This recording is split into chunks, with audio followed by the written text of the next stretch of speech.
Alrighty, we are live. Cajun Coin Hunter here, aka Boudreaux. How y'all are tonight? This morning, I should say. Let's see if I can get that camera moved out the way, moved away from me a little bit. How that exactly shows up. Alright, let's see. Waiting on a couple of people to come in here. I got a few links sent out. Money Maniacs, Mike Badger, Gleason, Big G, Weedy. All right. And I guess we're going to talk about a few coins tonight. I got a few things to show off. It's not many. We'll wait till a few people get in here to actually do it. I noticed a couple of people live. Imperial Label was live earlier. I don't know if he was going for a marathon. And I think he dropped out. There's a couple of people in there talking. And I jumped in there and said, hello, hello. A couple of other ones I jumped in and watched for a few minutes. Always got to give them a little bit of support there, if you know what I'm talking about. Hey, Miss Maria, how you doing? How y'all been over there?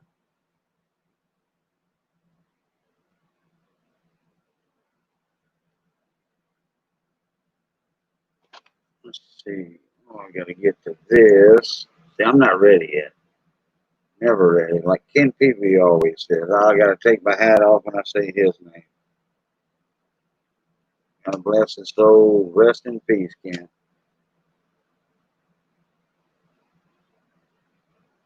All right, so it's me and Missy and Miss Maria in here right now. Oh, I gotta check something. Let me see that.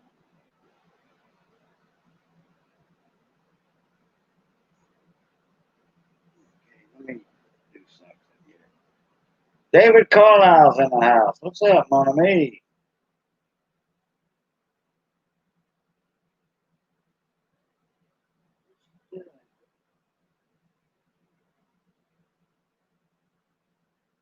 I'm trying something. Let me see. Where's it at? Where's it at? Must be right there. Oh, there it is.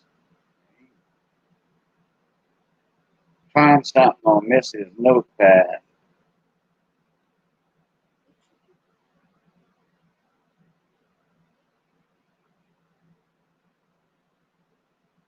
Okay. Okay. Yeah, it popped up with my name in there. Oh, David. Crap. I forgot to send you a link. Get you up in here. Oh, David. First one on the D's. Ace. Pace. And don't give me no excuses this time, David. Don't tell me your battery's low. Don't take up no more space in your battery than you do when you watch it.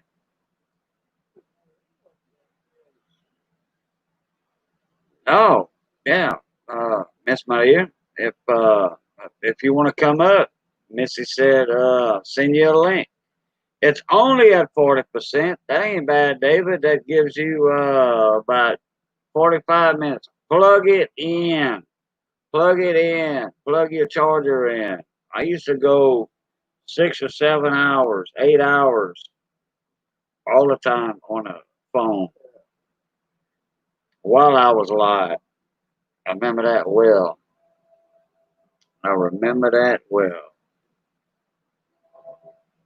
Oh, okay. Oh, Boudreaux Cajun's infamous trains coming through.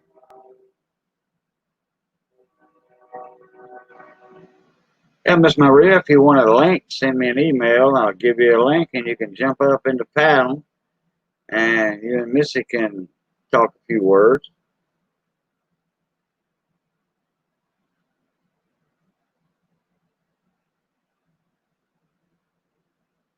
Let's see, what else? No, I got to do something here. Always forget something to do. Oh yeah, David. We're gonna be showing some nice coins here in a little bit. Nice. There we go. Oh, sorry about that, Missy. Made you hit the wrong button. Get some coins out right here. Got some slabs. There we go. I think I got a few of them right there. Got one of these with the little dime, PCGS dime. Dime bag darn. What's going on, bud? How you doing? Oh, speaking of dimes, there's a nice one. Let me get it out the little wrapper. There's a 1960 Denver PCGS MS66 Rosie dime right there. That's a nice one right there. That thing's worth about, I don't know, 35, 40 bucks.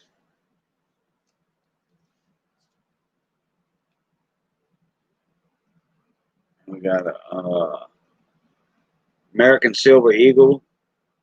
One of them little Merry Christmas editions from Harrison Coins.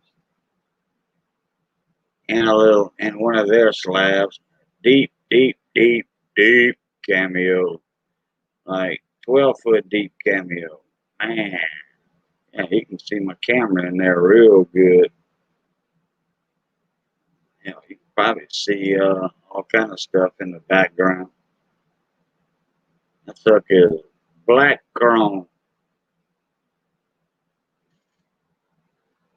Oh, okay. Maria says, thank you for the invite, but she's not good. Maria says, thanks for the invite, but she's not used to coming up. So, and that one right there is a, what's that, 2005? Thought it was. Thought I had everything marked down. Get my loop out. Yeah, 2005. And that is the W. That is the infamous 2005 W Silver Eagle right there. Oh, okay. All right, man. Just let me know when.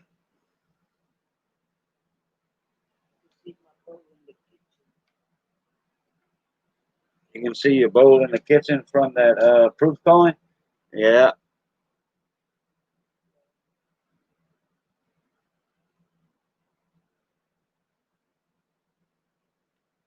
Silver Searcher. Yeah, that is a nice ASC right there. I think about, oh, I think gray sheet on that thing is like around 70 bucks, $75, something like that. On that one. Me and Mike Badger was talking about that last night. And then I got a Benji. Everybody likes the Benji. NGC, Proof 67. I'm just going to show these for a second, then I'll show them later. I got a few more. I got a few more to show off. I wish I'd have broke out another box of stuff so I could show more. Oh, Chris. Yeah, Chris W. Hey, what's up, mon ami? What's going on, bud? Man, I meant to call you about, oh, crap. I don't know, about 2 months ago. Uh, and I forgot. What, Missy? Wait, hold on one sec, guys. I'll be right back.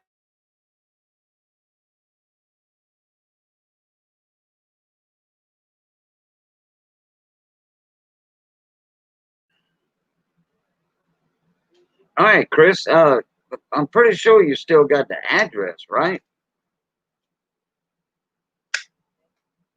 Email address. Let me see if I can find you in here and I'll get you up.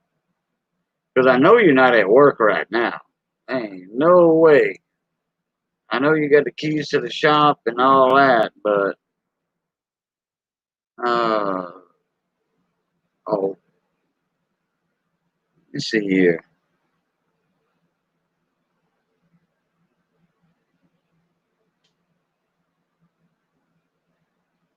Okay, here, boom. I'm gonna send you a link because I hadn't seen you in a while, Chris. Jump up in here. Oh, unemployed? Oh, yeah. Okay. Yeah. Well, that I can believe, you know. But, the government did help out the people on unemployment for a little while, kind of make up for that unemployment.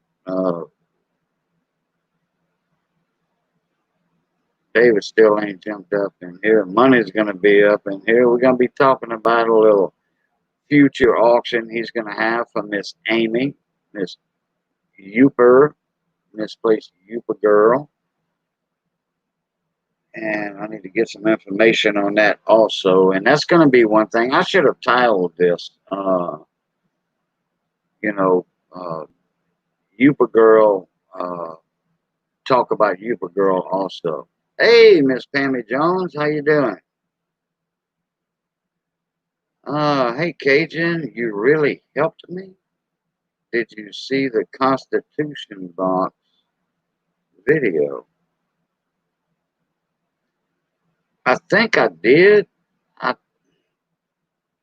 I watched something of yours not long ago. Uh, uh, you can fill me in on it. Miss Pammy, I can send you a link if you want to jump up in here.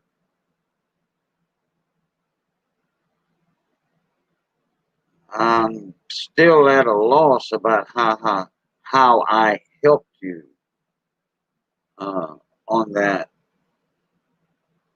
I think I need to clean my camera lens. Looks like it's a little froggy.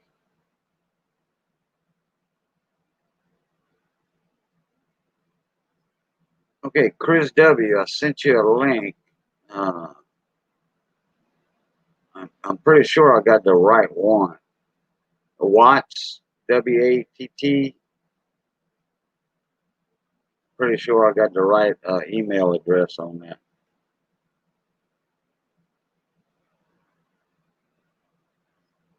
Yeah, I got a few more to show off. I've got a bunch more in storage and stuff, so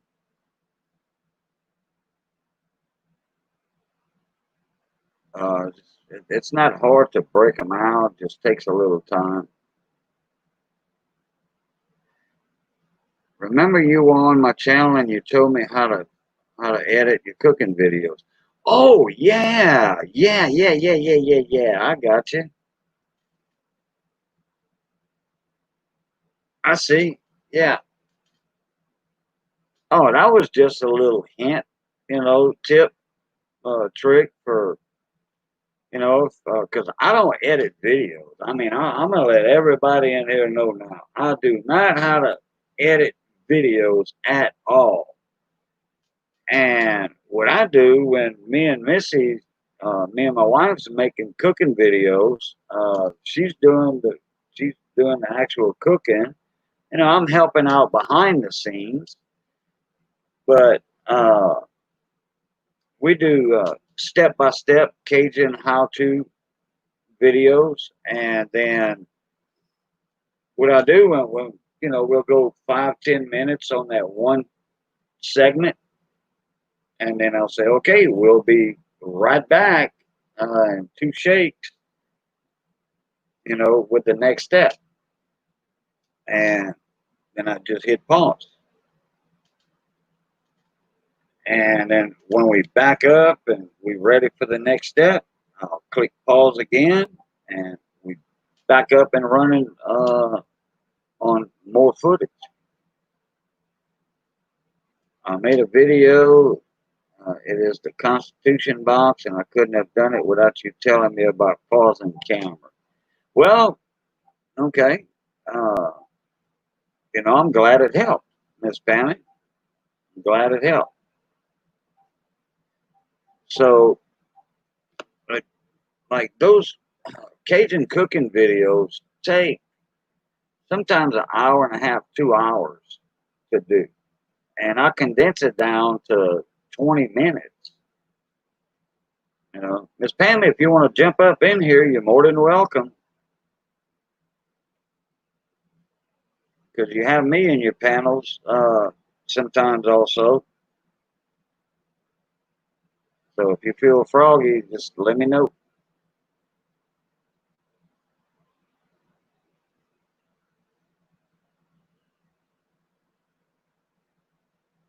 Oh, thank you, David Carlisle. Hey, you see, my moderator's on top of it.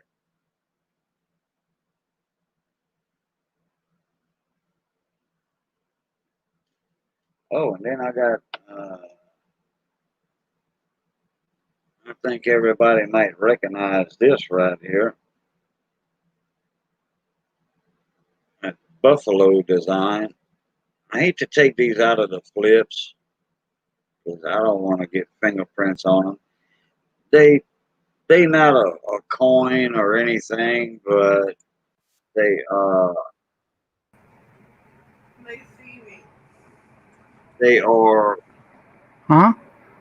round, silver round. No, they can't see you. That'd be nice. Wait, what now? I know. Wait, what are you talking about, Money Maniacs? Hey, Cajun.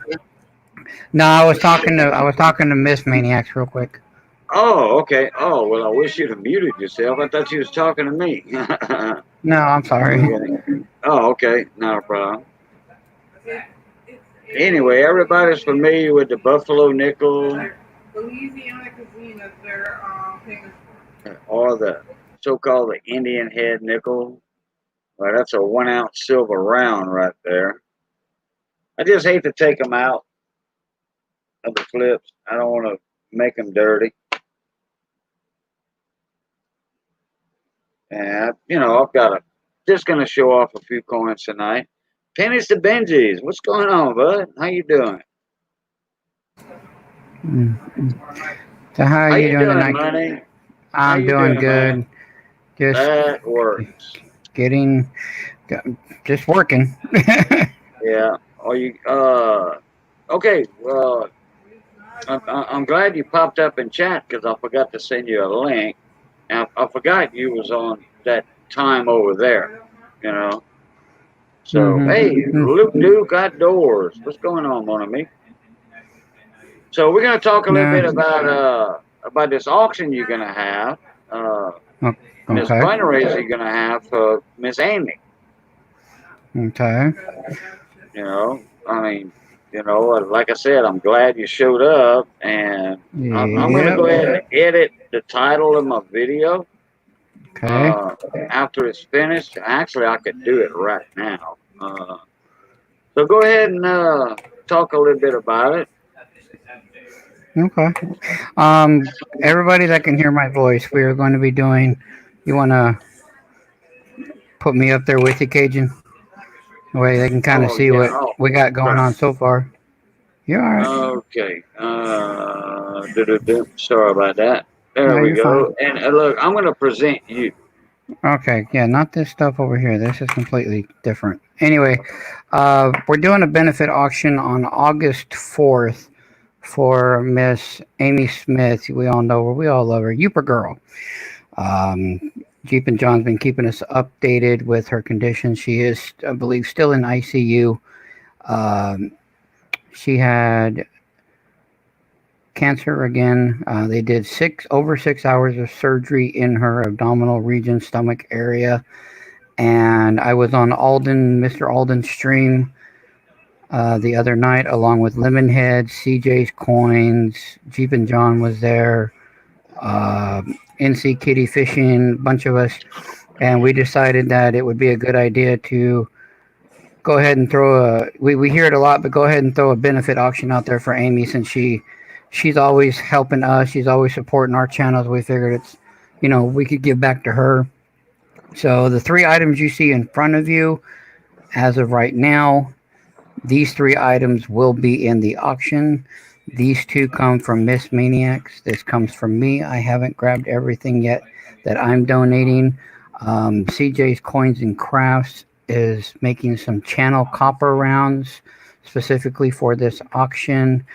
SMAC has been doing Yooper Girl t-shirts. So if you guys want a t-shirt, I think he's asking a $10 donation on that. And I think he said he can go anywhere from a smaller medium up to a 3 or 4X. So if you want a t-shirt, get with SMAC on that because he's doing that to benefit Amy. I know there's a bunch of different channels that are getting on board with this. Alden's donating some things. He did mention something. I haven't got it confirmed. He did mention something about a slab 20-cent piece. And he did mention something about some BU rolls of coins. I just don't know what those are as of yet. Miss Maniacs, like I said, is throwing in this $5 Confederate note for the auction.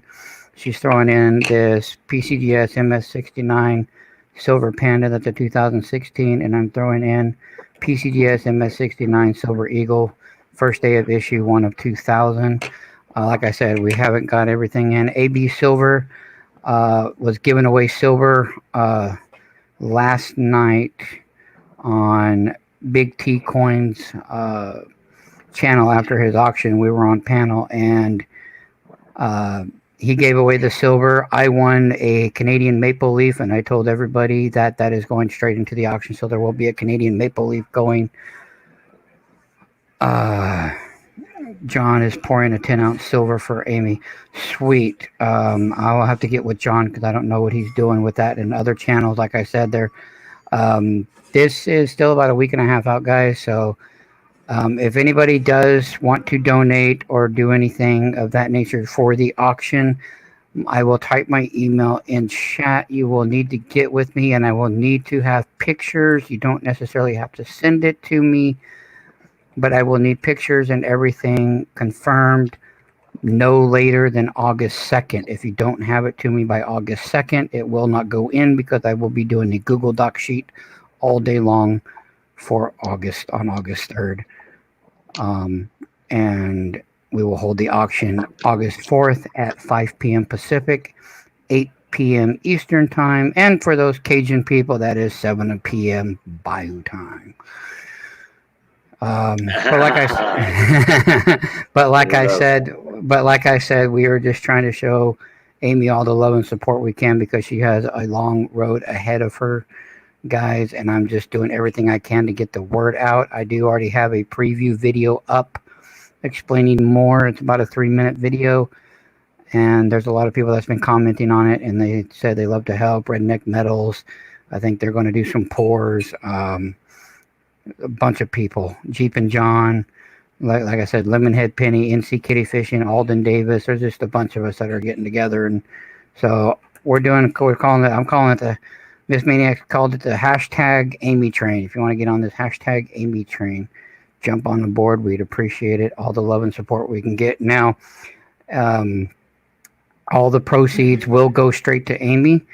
I don't want money touching hands, things like that in different PayPals.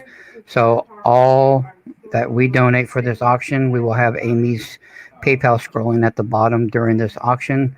Hopefully Amy is hopefully home in time for this. We're hoping that maybe she could even join us on panel for this auction, even if it's just for a tidbit to give us an update on how she's doing, things of that nature, and to, say thank you to everybody, things of that nature. That's about all I've got so far. Just like I said, I'm still in the preliminaries. I'm still getting a lot of emails from people on what they're donating, things of that nature. So far, we're up to about, we've only been doing this for a couple of days. I'm up to about 10, 15 items so far. But I know it's going to grow within the next few days. So if you guys, like I said, if you guys want, there's my email. Let me know. I'll be more than happy to put you guys down. And for every channel that does donate, we're going to do, you know, we're going to do a shout out video for them. Probably one big video, but shout out video for everybody. And for everybody that just comes and shows up and just shows Amy love and support in the auction, we're going to, you know, do a shout out for everybody because this coin community is awesome. And when somebody goes down, we all come together. And that's what I'm doing. Right. Pammy Jones just commented some slabbed Indian head pennies. Oh, wow. Pammy Jones, I bought some shirts and donated to Jeep for auction, and I will be donating slabbed Who's and Lincoln cents. Wow. Slabbed Who's. I think she meant Indian heads. Yeah. Hmm?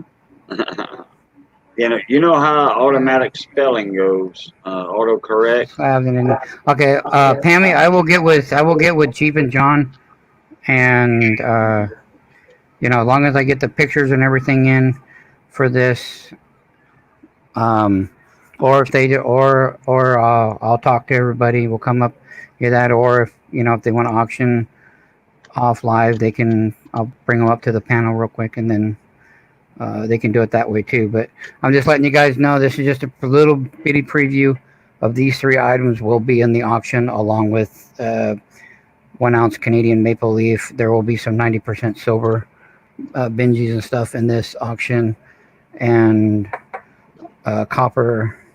Yes, jkdaddy1979 at gmail.com. And that is how you'll get a hold of me. I check my email about every 10 minutes, so I respond quickly unless I'm either at work or unfortunately driving. So. It took me and Miss Ida Herring the other night.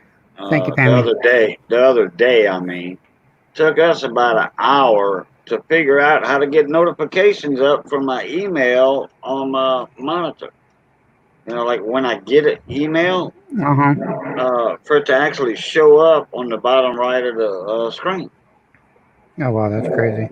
Yeah, well, they have a link up there. You know, you can click on new notifications and stuff, and you hit the little button. And I was looking for save changes in the bottom, never saw it or anything.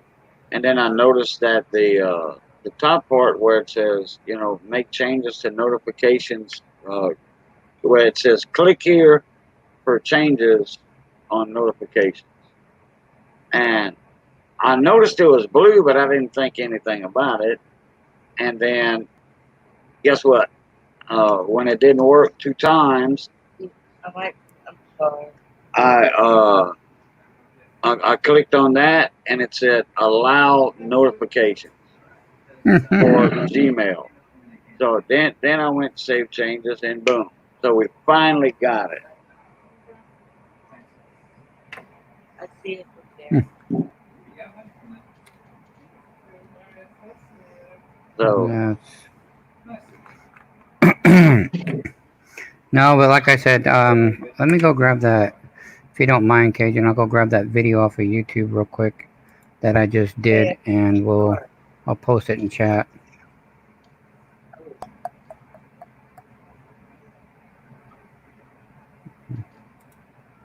Colonial silver is truly a lifestyle. I've seen it cure cancer firsthand. Colloidal silver. I never heard of that. I don't think. What? Pennies to Benji. I wish people would start making colloidal silver. It truly is a lifesaver. I've seen it cure cancer firsthand. You know what? I don't know. I might be fibbing right there. I might have heard of that already. Not sure. It was something that had to do with silver and cancer. You know, the old rumor was, you know, the old wives' tale, you know, silver bullet kills a werewolf. Yeah. You know, and then elements, you know, minerals and elements and stuff like that, that's nature's cure. You know, I mean, that's what modern medicine is based on. And you know, the Native Americans. I mean, you know, our ancestors have been doing that for a long time. Yeah. You know, with the old nature's remedies. I'm shaking my head yes. Hector, how you doing, bud? Hi, Hector.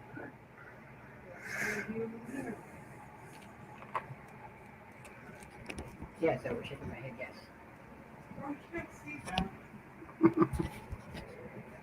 Okay, let's see here. Where's Hector at? Yes. Right there. Oh, Tammy, it's at gmail.com. 1979. KK Daddy 1979 at gmail.com. ça va, Hector, ça va. Bien.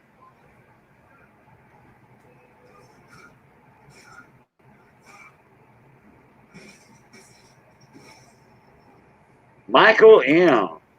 He says, Cajun, get some sleep. No, actually, I took me a good nap this afternoon. Like from 1 to 4. So, yeah, I got about 3 hours sleep.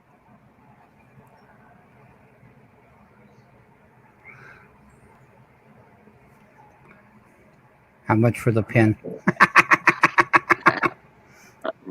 Walmart has them for $2.99. $2.99 for a pack of 5. Actually, it was a pack of 1. Actually. Probably for a pack of 2. Yeah. Go to the dollar store, you probably get a better deal. Yeah. I love my K-Bone pens. KBON 101.1 FM. I love them. I get them from the radio station. My cousin owns the radio station, so I get the K-Bone pens.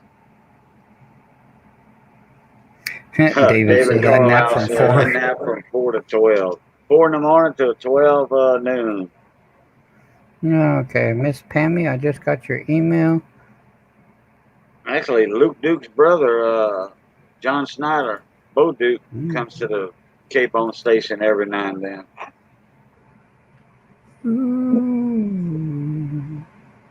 Well, that's what, yeah. Hector said, I'm not sure that silver is good. I've heard of it being a folk tale. Haven't heard of it at all, honestly. Yeah, I've heard of it since it was put up there, and I had to think about it. So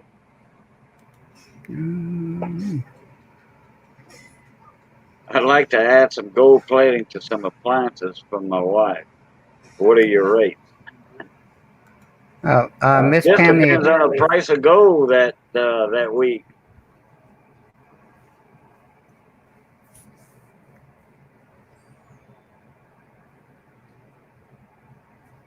Go ahead, Manny. Oh, I'm sorry. Miss Pammy, I had a question. What did you want the that's one thing I didn't say in this, if you do donate, unless somebody else comes up with it. What do you guys when you do donate, the only thing I ask is give me a starting bid on each item you guys want. If not, I will research it and look it up and do it myself. I just need to know, do you guys already have a starting bid, or do you want me to, because I am researching every slab coin, things like that, and before I make this Google Doc sheet. So I'm making a rough draft, then a draft, and then I want to type it in. So. Oh, okay, Hector. Yeah, I think we was talking about that one night, Hector. In one of my streams, one of your streams. We had talked about that before. That's where I heard about it at. Hector talking about it. Hector, I sent you a link. Oh, there you are. There you be. Hi, Hector. Yes, I'm up. Good evening or good morning. Good morning so far. It's 12:30 over here now. Bon matin. Buenos días. Ça va, ça va. C'est bien. Yeah, we a lot of my family, they do a lot of old remedies. Some are pretty wild, and some are,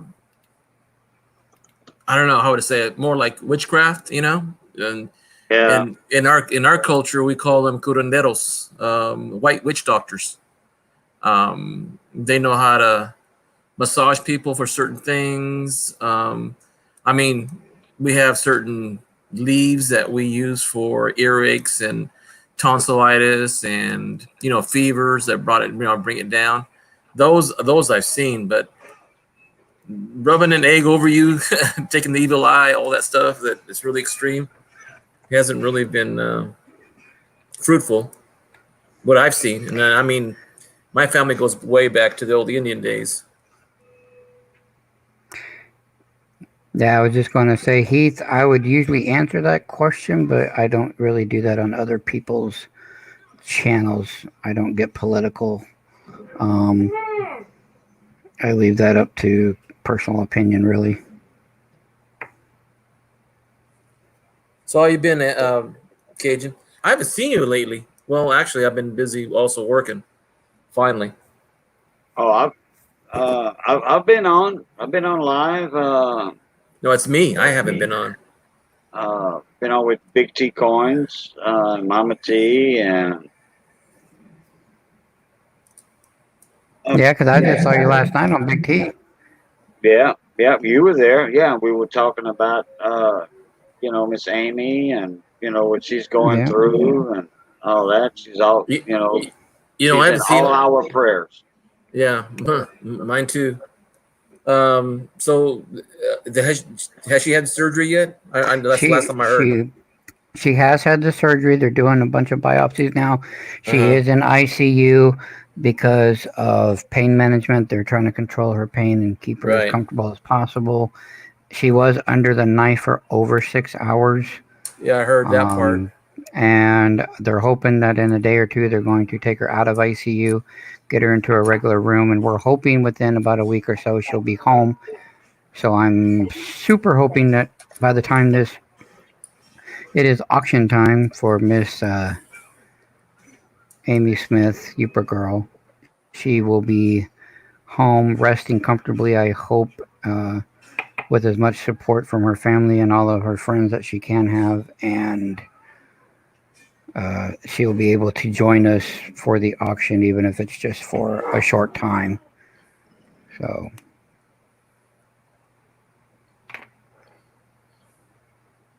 Okay, Cajun, I didn't know. Nanan, is that your grandmother?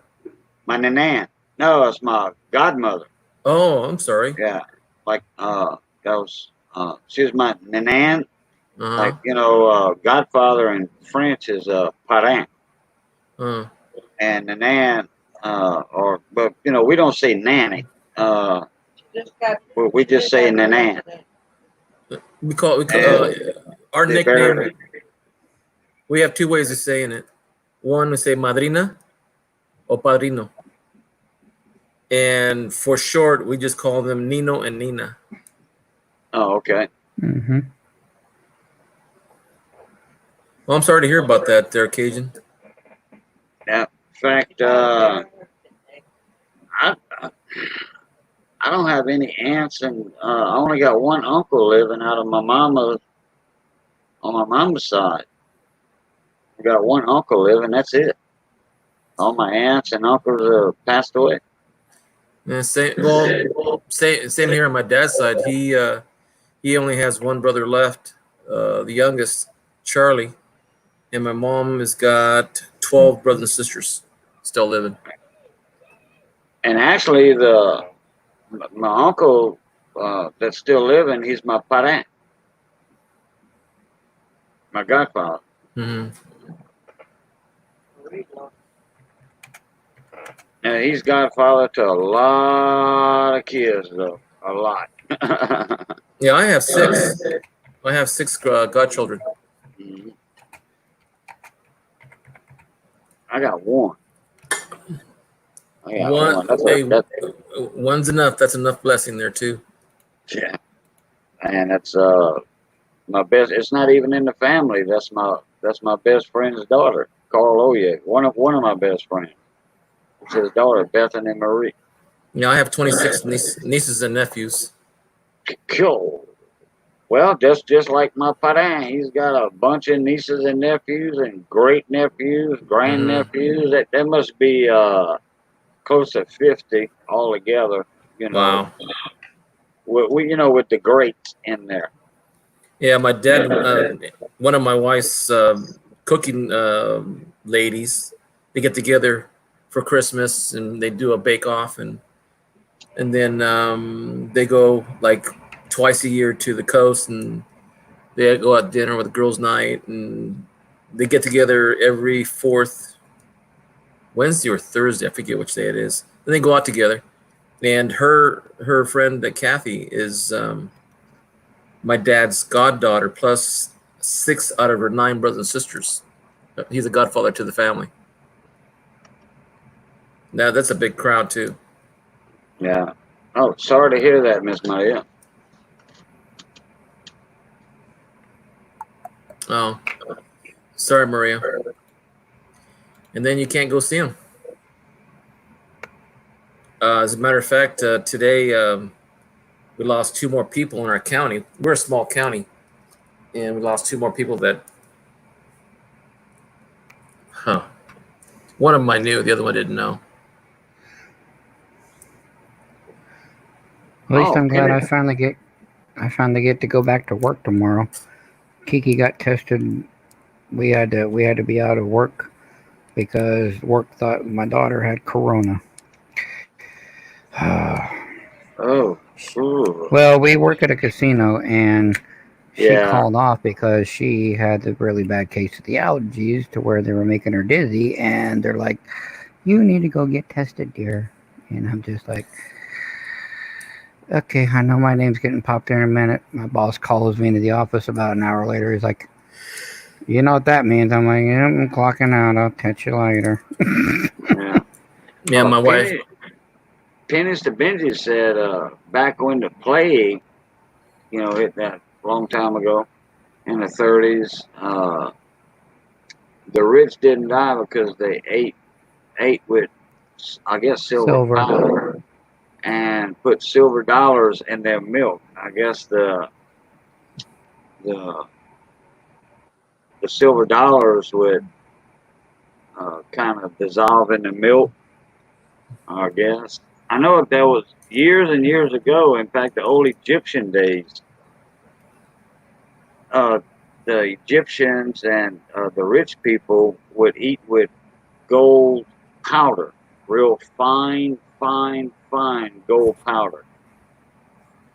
Uh, and they would sprinkle gold dust, gold powder on certain foods. You can go in restaurants still nowadays, modern days now, in modern restaurants, and you can get deep fried chicken wings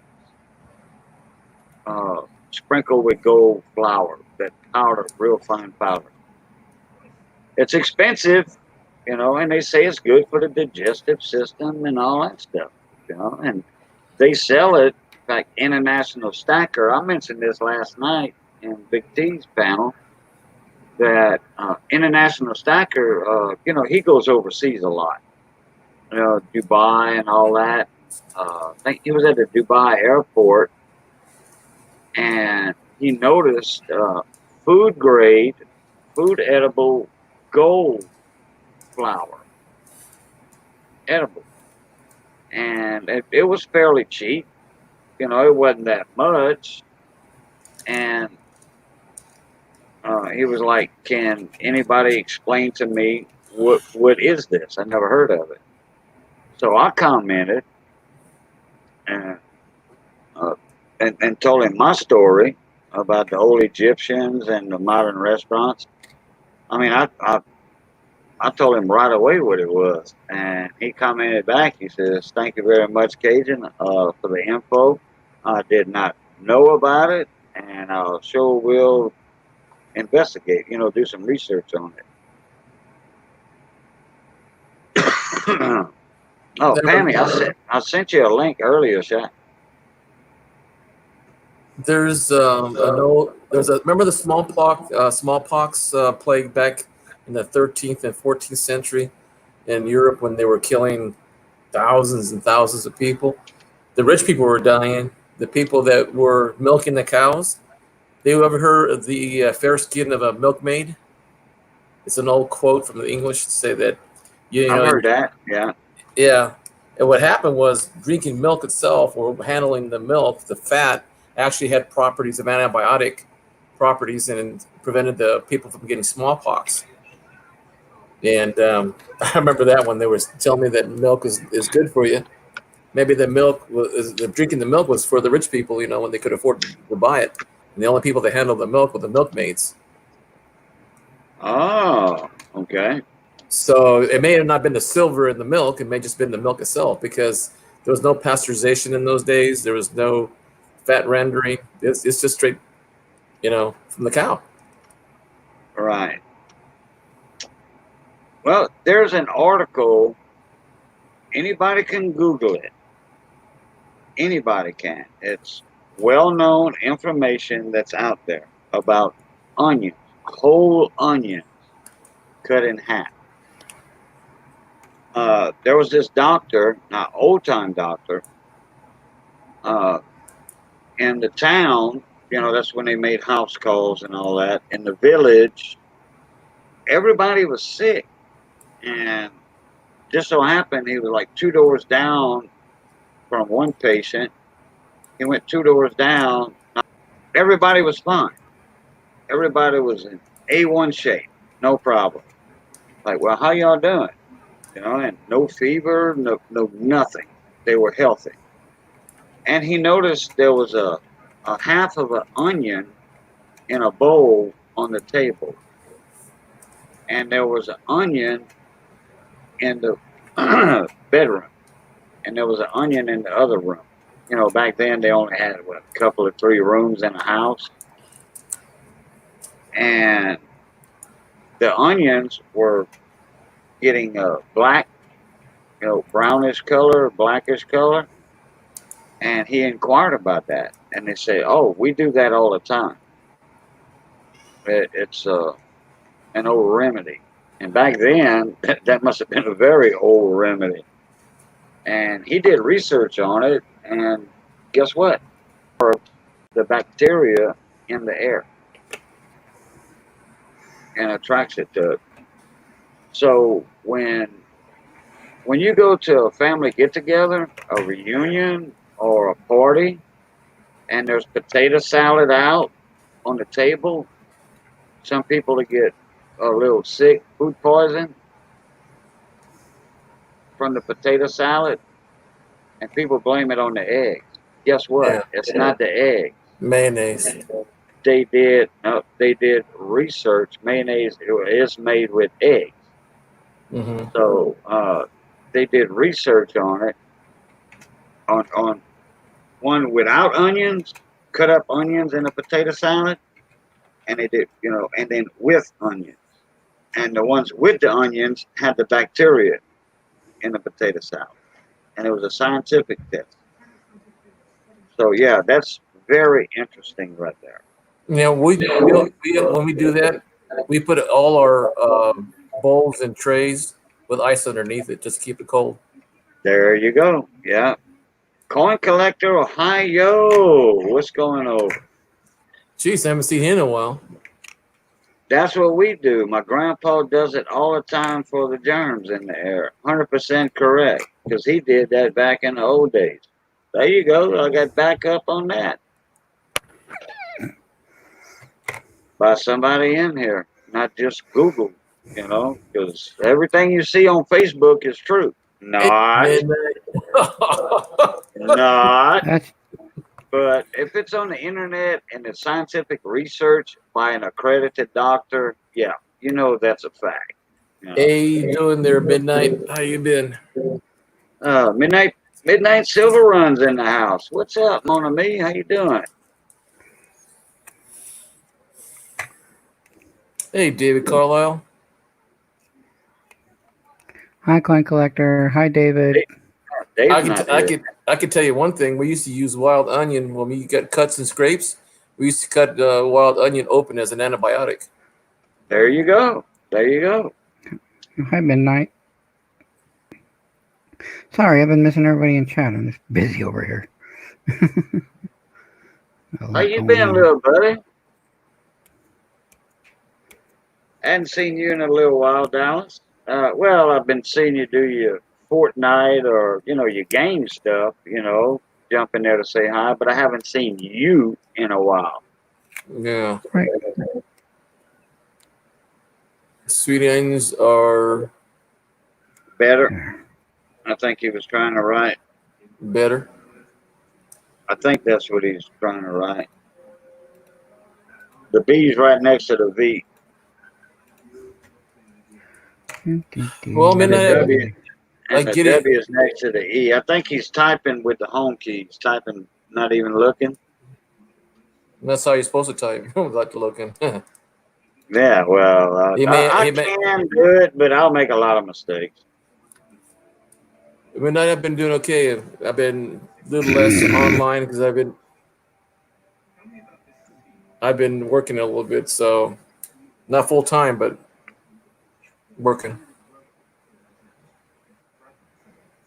Turmeric, holy basil, and garlic, along with onions, are regarded as the holy spices.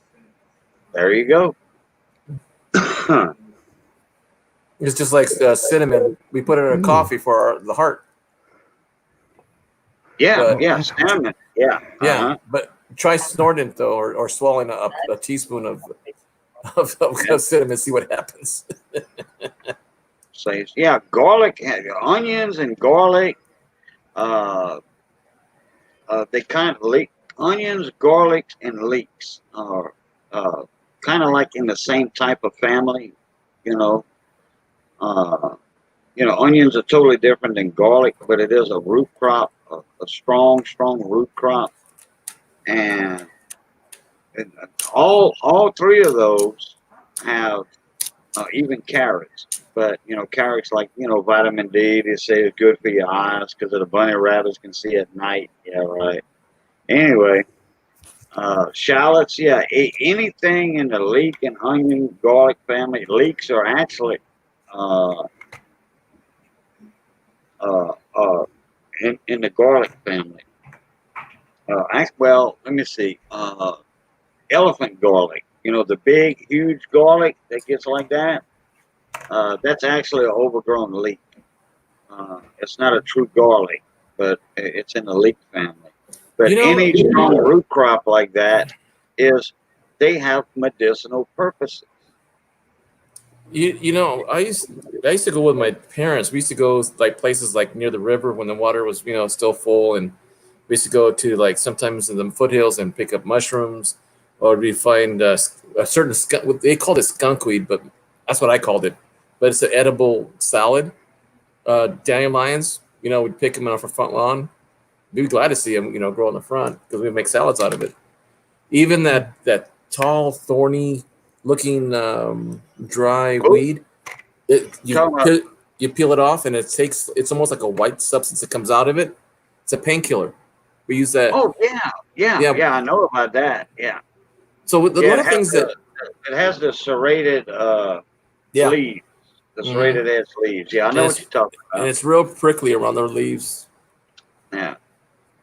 I called it skunkweed, Luke, because I didn't know what to call else. Because it smelled. That's the only thing I called it. Maybe it's something else. Wild lettuce, yeah, that could have been it. But there's a term in Spanish that I don't know how to translate it. I did it one time, and I keep forgetting to keep it in mind. But we call it berulaga. It's almost like a succulent, but more of a spreading weed, and it's really good.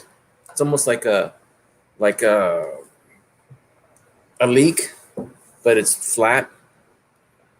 And one time I was at work and guys picking it and putting it in boxes, and I said, "What are you doing, Manuel?" He goes, "Oh, I'm taking this home for dinner." Those weeds? Oh man, this is not weeds. This is food. He brought me some the next day, and he put bacon in it and hot sauce in it. Oh man, it was good. The flat leaves. Wait, okay. Describe that a little more. Is it grows like chives almost? No, it's a. Let me look it up. Because they have what they call garlic chives.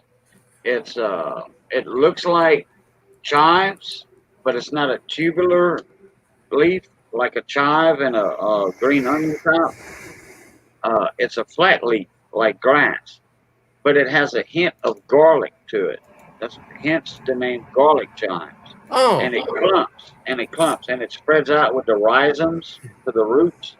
It spreads out, and that's healthy for you too to eat.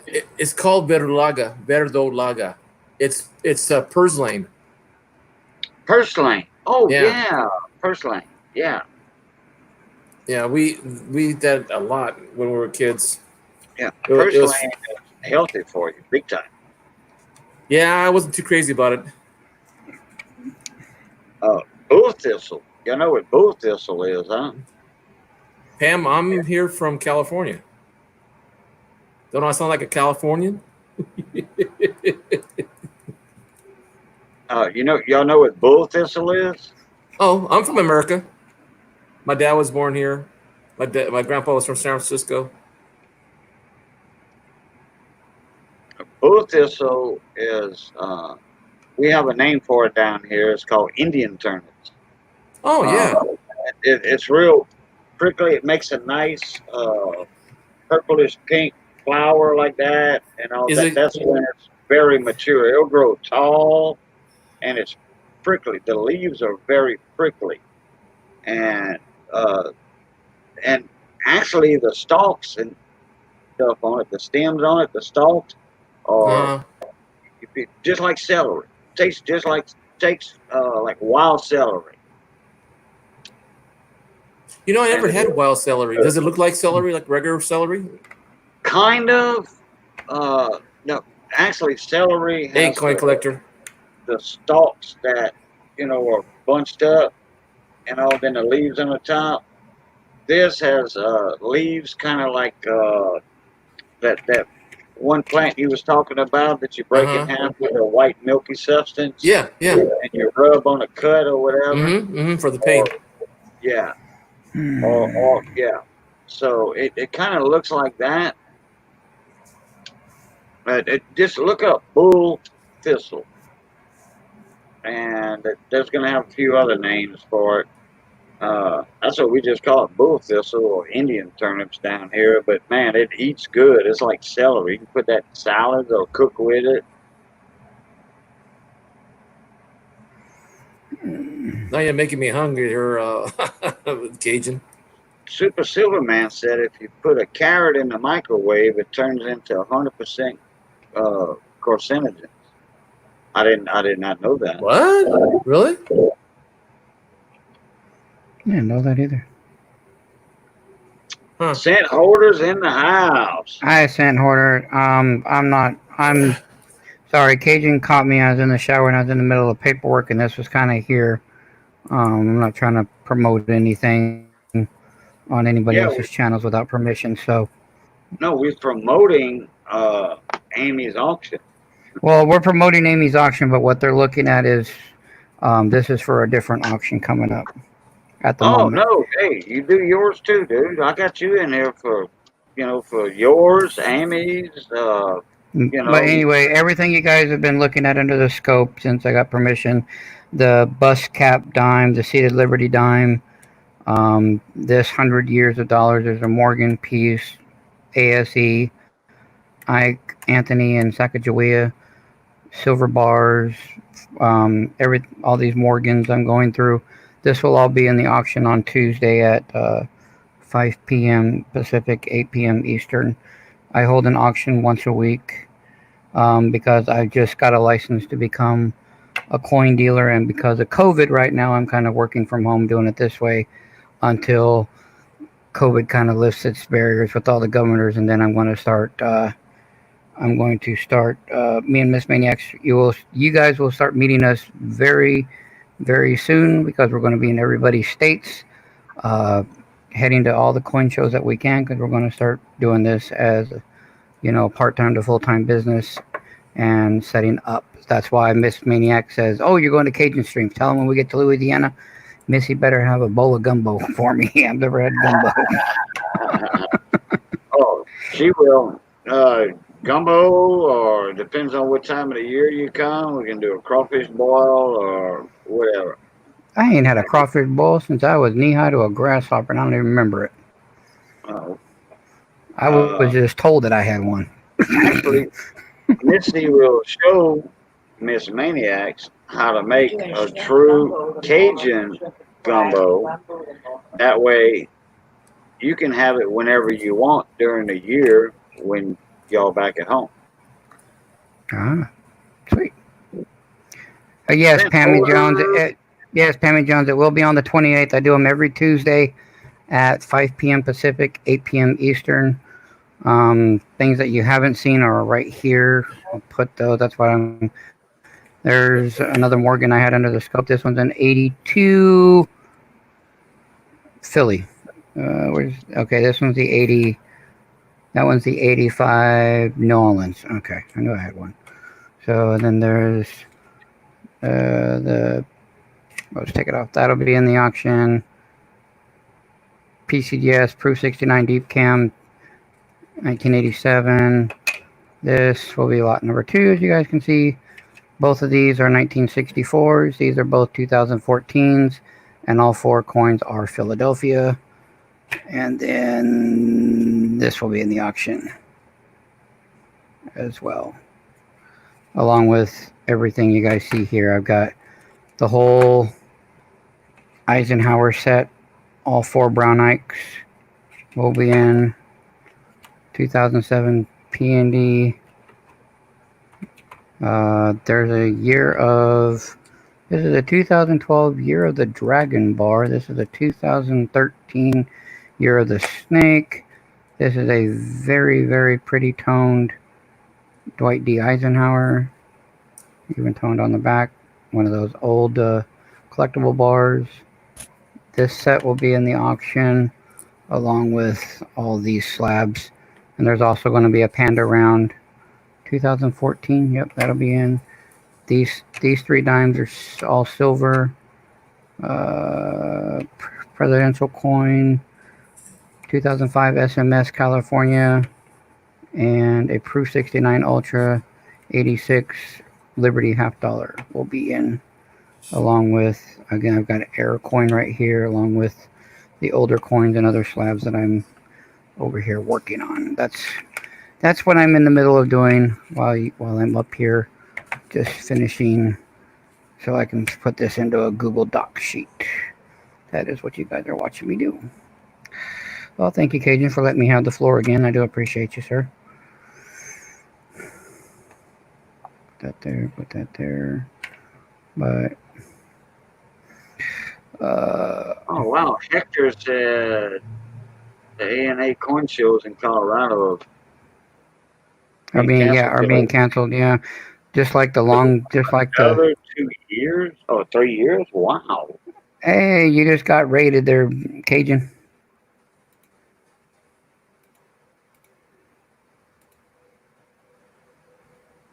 But yeah, that will be 1935. That will be Wow.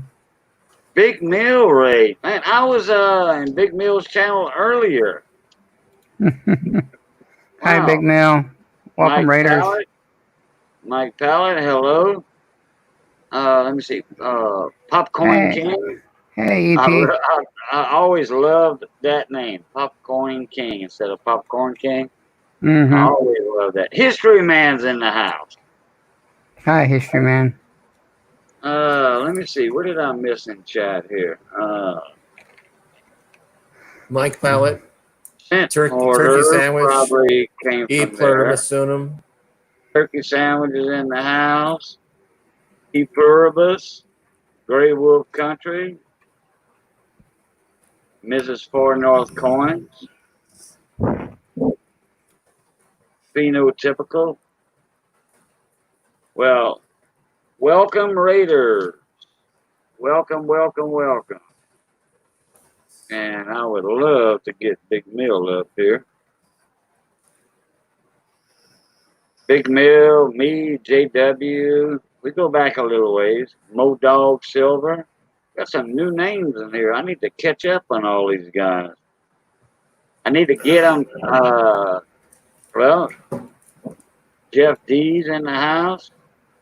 Good morning, welcome. Vietnam.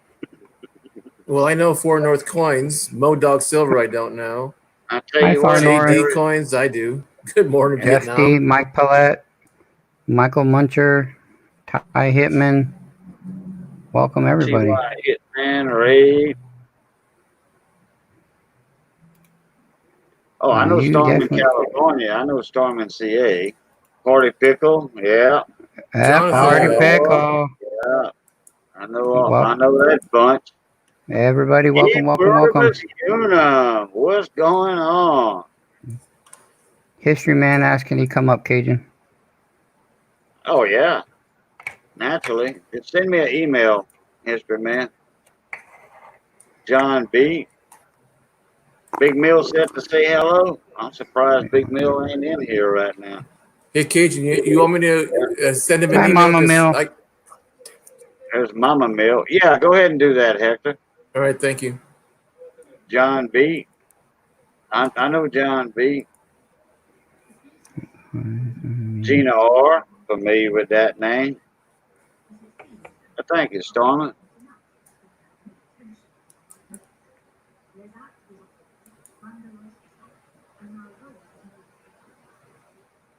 Yeah. Okay, what? How you doing?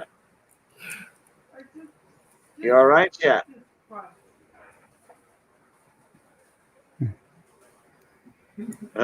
He's crying over the silver tide found in a rose. Oh boy. I wasn't on Big Mill Stream long. I was just there for a little while. And it was kind of crowded in there. And then Missy said, why don't you go live tonight, Boo Girl? I said, okay. So, about 1090s, Hi, K-What. 30 proofs. Wow. Hi, Grey Wolf. Hi, anybody? Anybody I missed in chat? Gina, Storm, and CA. Welcome and hi. Hello, K-What. Thank you, Pluribus. Appreciate that comment right there. Hello, Gina. Yeah, we showing off a bunch of coins tonight. Well, I got some nice ones to show off too. Popcoin King, about 10, 90%, 30 proofs found. You know, some one person. Big Flip was finding a lot of proofs today. Yeah, I think that's what they're talking about. Ashley Whitcoast, I know her too. I know her name.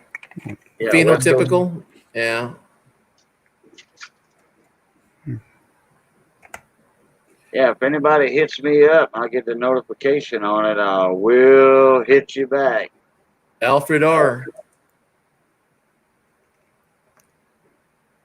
What's this? Storming CA. Everyone come check out Morgan Monday's only one row donation with the last man standing.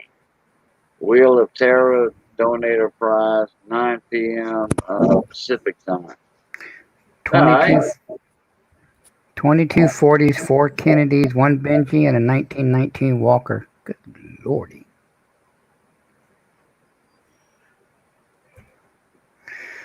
Let's see. History Man, did you get the email?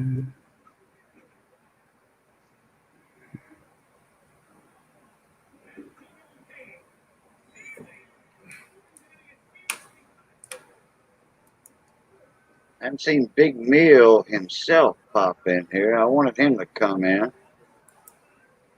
I hadn't seen JW in a little while. Well, I was in one of JW's streams last week or so for a little while. Said hello. You know, I'm all over the place. You know, I'm like Skippy Peanut Butter. I'm just spread around the whole slice of bread.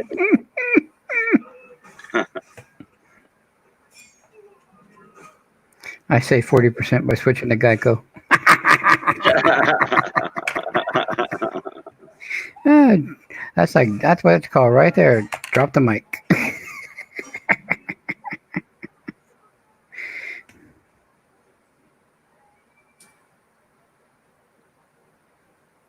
I'm not familiar with Ashley West. Oh, yes, I am. Ashley West Coast. Yes, I am. I recognize the avatar.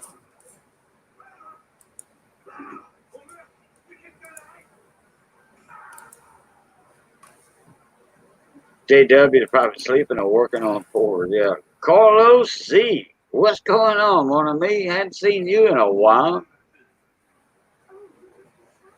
Carlos is good people. I've been knowing him for oh boy, it's been a it's been a long time. Been a minute, huh, Cajun? Yeah, it's been quite some time. Yeah, I see, we got just got notification that Popzilla's on. Popzilla. Popzilla. Did I Hey, get a Carlos notification? D. Popzilla goes live every now and then. Oh yeah, What's up? it's live shopping. Hey, History Man. Hey Hector, hey Cajun. Hey, History Man, what's up, bub? I'm just coming up because my depression is kicking up again. So Oh, you need a little pick me up, then? yeah, it's hard. Like I literally sometimes I just get mad and upset for literally for no reason. You know, it's really hard. I'm not sure if I told you what happened to me for I think in the last year that I've seen my grandfather passed away and I watched it die. I watched him die and it pretty much messed me up. So to this day, sometimes I just get a reminder of it. So, I just want to come up, say, hey, Cajun's live. I want to be happy and I want to talk to you guys. So, Oh, Well, welcome. History well, Man.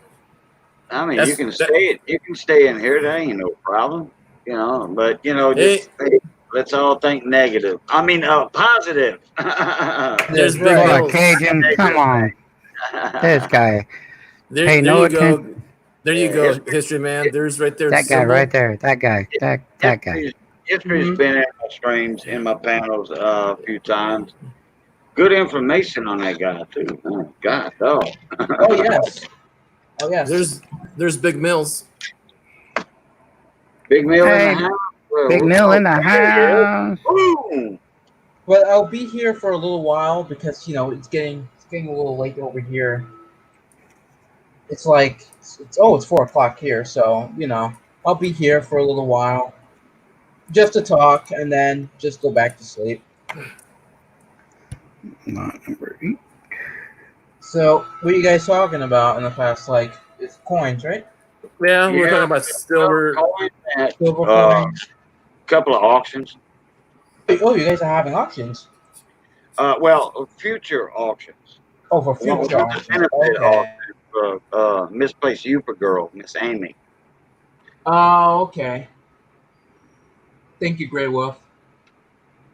Thank you. I appreciate it. We'll be talking stories about my grandfather in chapters on my channel. So, since I know so much, I'll make it into a one big storybook. So, that's what I'm pretty much going to do.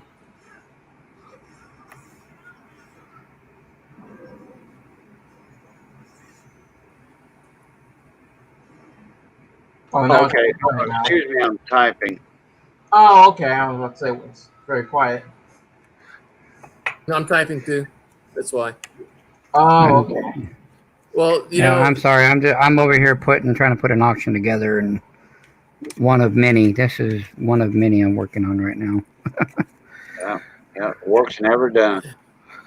Not when you own your own business. It's not. Yeah, well, when you own a business, you gotta pay attention to it. You know what I mean? That's right. That's exactly correct. That coin zip is pretty good because it goes to all 50 states and it shows all the shows that are going to be open, possibly closing, possibly. Oh no, my And my coin zip is my go-to.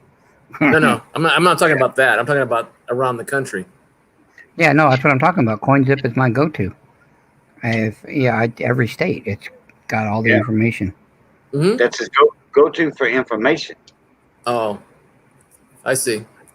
But anyway, I was noticing that even the ones that like I was on.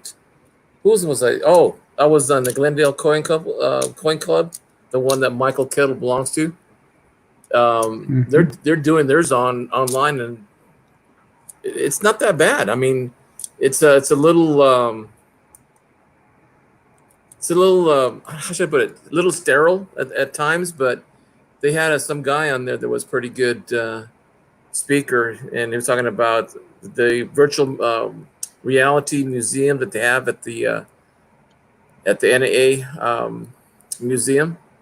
That was pretty interesting with the stuff he was showing, stuff I've never even heard of. Yes, Miss K. What? Miss Amy is still in ICU. That is actually one of the auctions I am working on currently. Not at the current moment, but that will be my next one. We will be doing a uh, benefit auction that Mr. David Carlisle just posted in there on August 4th at 5 p.m. Pacific, 8 p.m. Eastern. I already have donations from so far 6 or 7 different channels confirmed. I think 8 now, along with me and Miss Maniacs. Um, I can show you 3 of the items real quick that we have already, and more are coming. The top 2, there's a panda, and then American Silver Eagle 2017 first day of issue, first strike. That will be in there.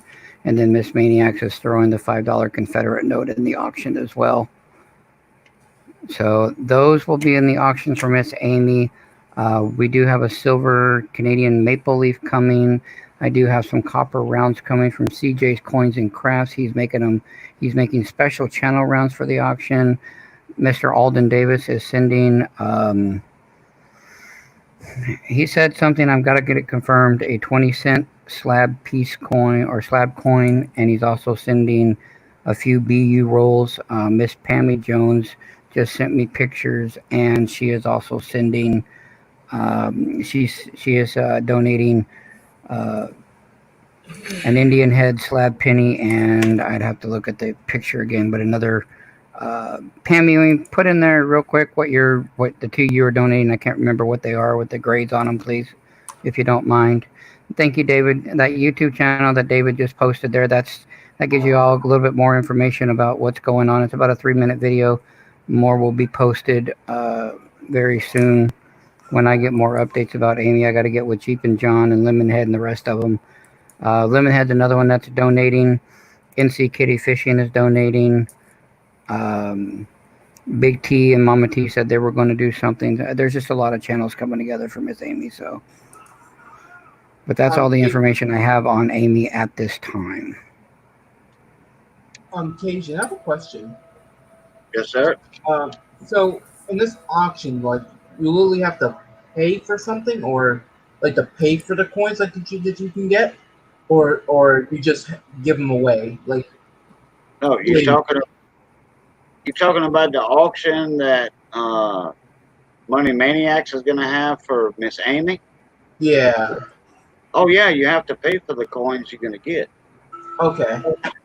Yeah, I mean it's not a fake auction, or I mean I've never heard of any auction that you don't have to pay for anything. Right. You know, if you win the bid, you know, like say if you're the top bidder, just say, all right, just say if I had this up for auction, Right. okay, and that goes for, and you bid $100 on it, okay, Right. you pay, your PayPal goes to Amy Smith, and I send you this coin. Okay. Yeah, that's how that's going to work. That's how it's gonna work. Some people are sending me. Some people are sending me stuff because I'm hosting the auction. You don't have to send it. If you want to donate, you can do so. I will just need pictures sent to my email by no later than August 2nd. Miss Pammy Jones has already done that. Thank you, by the way. Because August 3rd, all day long, all I'm going to be doing is making a Google Doc sheet for the Miss Amy's auction. And for those that have just showed up that can hear me. I'm typing in my email again. Oops, sorry, Miss Maniacs is. There you go. There's my email, and you can send me pictures of what you want. If you guys already have an idea of the starting bids that you want, please include that in there. If not, I will research it and come up with the starting bids myself. Some people are having me do it. Other people are telling me what they want certain things to start at. So, In history, man, sometimes people will donate a fair price, and sometimes they will send a little bit extra than the price will be retail market just to help out Amy. exactly. I'm sorry if the question I just asked sounds dumb. I just want to No, know. it's not. It's not dumb. If you've never been exposed to an auction, like I went to an online rifle auction, and I didn't know when you buy a rifle, you're not buying like they have 11,000 they're going to sell, and they sell them by lots of 6 rifles. So Huh? basically, yeah. See, I didn't know, and when I bid on one of the rifles, they said, "What about the other 6?" And I said, "Did you know there was 5? There was 5 plus this one." And I said, "Really?" So I went back, looked at the lot, and there was 5 extra rifles. Some were single action Mausers, some were World War One English. I forget the name of it, but it was like altogether there was like $2,500. I said, A "Oh, Leonfield? Oh, a Springfield, yep, a yeah, Leonfield. Oh, a Springfield also." Oh, They I have love those. they have all various. I love those Springfield trapdoors, like Jay Clampett used to shoot on the Beverly Hillbillies. And what was oh cool yeah. about it was they went through the guns and they showed which ones are valuable and what they are probably worth retail and what you should offer as a bid on. And it was pretty neat. I learned a lot, and I asked a question that I never knew. And a Right. lot of questions that are asked is because it's not a dumb question. It's just a question that you never had the No. answer before. That's all. Right. Okay. Thanks. I mean, I didn't know. So. Big Mill, how you doing, mon ami? Oh, Well, that's nice. Unless if you're well, raising the money for a cause, that's well, nice. I was gonna come in loud like my normal self, but everybody was so polite. I was like, "Yeah, I better just be quiet over here." That's all good, mon ami. Yeah. How are you guys doing? How's everybody holding up? Oh, I'm holding up. Doing How you pretty doing, Big good. Bill? I'm good, man. I'm good. I That's would good. say okay for me. That's okay. I We know. have our ups and downs. Yeah, no, we all do. You know what? This week I was telling in my stream tonight, I had to deal with my daughter is 19, right? And Hey, mine too. she Bless you, Mill. Bless well, you. well, here's the I deal. just turned 19. yeah. Here's the Mine deal. too. Old Big Mill's been he's pretty protective of his daughter, and Mhm. she's got 2 brothers. One's in the Marine Corps, a SF dude, and her younger brother is he's pretty much just a stud athlete. I mean, I'm talking wrestling and what. So, but they're really alpha. They're really alpha guys, but they're great kids. Like they're very respectful. I've raised them. They're very respectful. They're very polite kids. But they protect her. They protect their sister, and this is her That's good. first boy. Yeah, absolutely. This is her first boyfriend, and he's a 22-year-old firefighter. Right now, Mhm. if you guys watch my stream or know anything about me, I do a little bit of work with the National Football League and the NCAA and the security side. So I have a lot of contacts with with law enforcement. So I did my background check and I found out his name, his full name, his birth date, and made sure he was legit. Oh, you checked him out. Oh, Cajun brother! I called my dude at Homeland. I'm like, hey, here's his name. My buddy that works for the California Highway Patrol gave me his name, birth date, and driver's license number. So I sent it over to him, and I had it all ran. And the guy checked out. It is what it is. But she's like, hey, I want to bring him home. I want him to come over and meet you. I want you to barbecue, Dad. And I said, no, that I don't really want to meet him. She says, why not? I said, because I don't really like the guy. She says, well, Dad, I do. And I said, well, I don't. And I have a hard time. I have a hard time letting this one pass. But I'm going to have to be a big boy and pull my pants up and just deal with it. But this week, Cajun, I'm going to tell you right now, man, this week's been kind of crazy. I mean, that happened on Monday, Tuesday, Wednesday, right? And then I found out I had a good buddy pass away, and we did a GoFundMe page on my stream tonight. And the thing about my buddy is I don't have social media because of the industry I work in. I don't need to have that stuff. But Right. he passed away, and when I did have social media 3 years ago, he announced one time he had cancer, and he never said another word about it. And he always had a smile on his face, and it finally caught up to him. But it's just been a tough week, Cajun, man. It's been a tough week, brother. But the best thing about it, Cajun, is this coin community is so. It's just like you go on stream, man. Everybody's just so happy to see you and say good thoughts, and you have good conversations on stream. It makes you feel so much better, man. Everything's close and knit, man. Yeah, brother. Yeah, for sure. No. For sure, dude. And I mean, you do people right. And you honor. You know what I mean? Yeah, it's just a good deal, man. I try to, help a lot of people out. That really need it. Yeah. Like this one here. Money's up here. We're talking about Amy. Misplaced Yooper Girl. You know what? I had got an email. For her because she was going through some stuff. Now, I get a lot of emails from work, and so I blow. I'm not even gonna lie. I blow through a lot of stuff because I have a full-time job, and and so I blow through a lot of stuff. And then I was watching Jeep and John talking about she was going into surgery or something. I was like, well, what the hell happened? I didn't know. Me neither. Yeah, no, I had no idea. And I was like, well, what the hell happened? So I hope she's all right. And if I would have known, I would have pushed it in my stream. And I don't know what to I don't know what to send people to donate or whatever they got to do to help her, because they've always been good to me. I mean, I don't hang out on those streams a whole lot just because of the time difference. But when I am in there, they're always very nice to me and good people. I mean, they're good people, and I hope. Well, not to interrupt or jump in, but the reason, try to get a long story short here. Back in January, I was paralyzed, and while I was paralyzed, the coin community came out for me and my family. Melissa Hoover Corgis and Coins.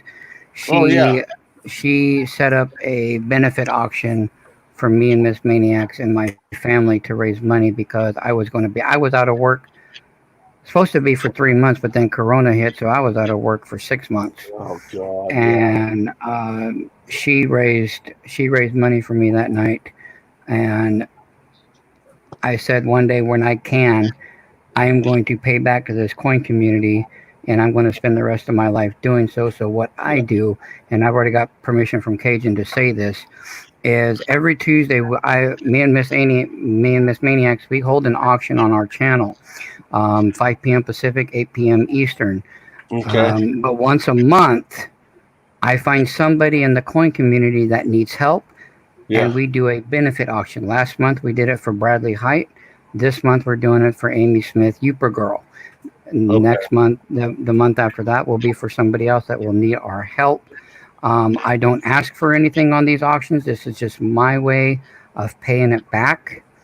But when's your auction for Yooper Girl? My auction for Yooper Girl is August 4th. Can I? So here's the deal with me. my schedule with what I do, I work days and nights sometimes, so Yeah, it's I feel hard. you. It's hard for me. Like so I usually stream every Friday and Saturday, and I have I have a coin roll hunting stream. It's a fun stream. We have a good time. I don't know if you guys ever Oh been no, to I it. love watching coin roll hunts. I watch all you Yeah, guys. yeah, it's just a fun stream. We have fun. We find silver.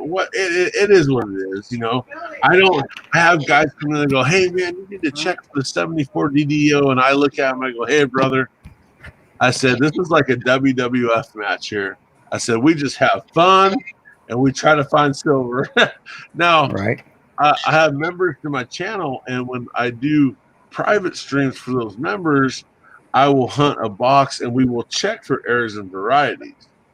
But for my stream, it's just a have fun, good time, and I mean, everybody's upbeat. But with that said, I can't get boxes from my bank right now. Tonight was actually my last stream because it's having a real hard time with the whole coin shortage, which I think is a conspiracy. But anyways, Mm-hmm.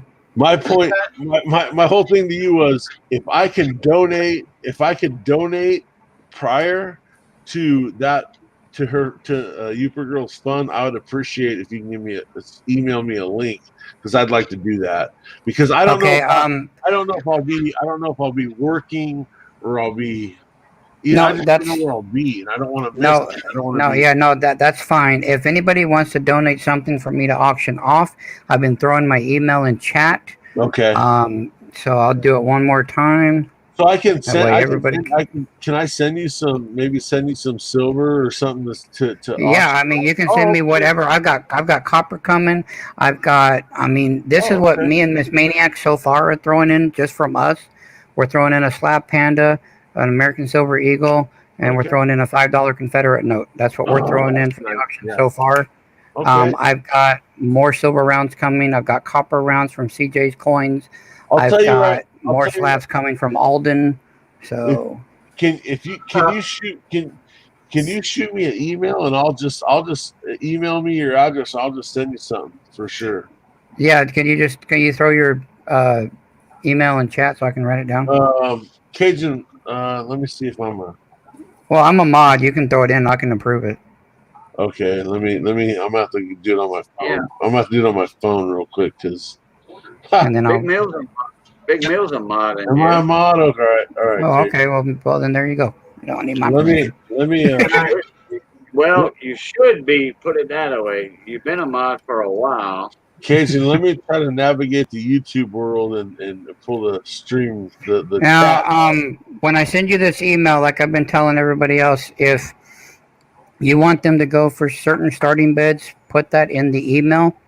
If not, I will look them up and I will do the starting bids. Some people are giving me starting bids. Other people are saying, look them up, and we trust you. You'll be fair. So, Oh yeah, I'm not going to take a Trime and start it off at $1. Yeah, Kind of right. thing. I'm not going to do that.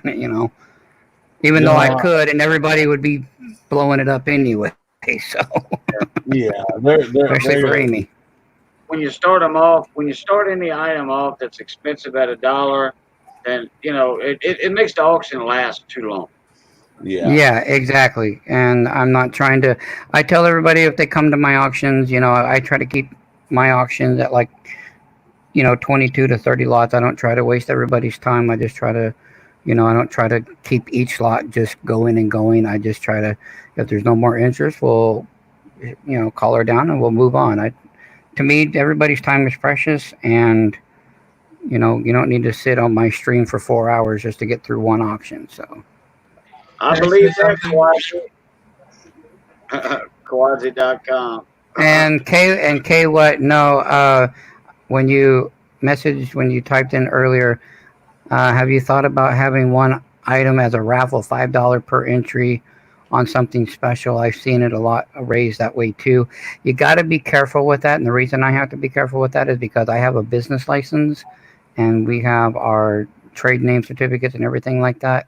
So it kind of, from an outside looking in, it could kind of start looking like I'm trying to host something gamblish. Yeah, and but they could no, shut it you down. what you do, you announce it ahead of time, and the PayPal money goes to them.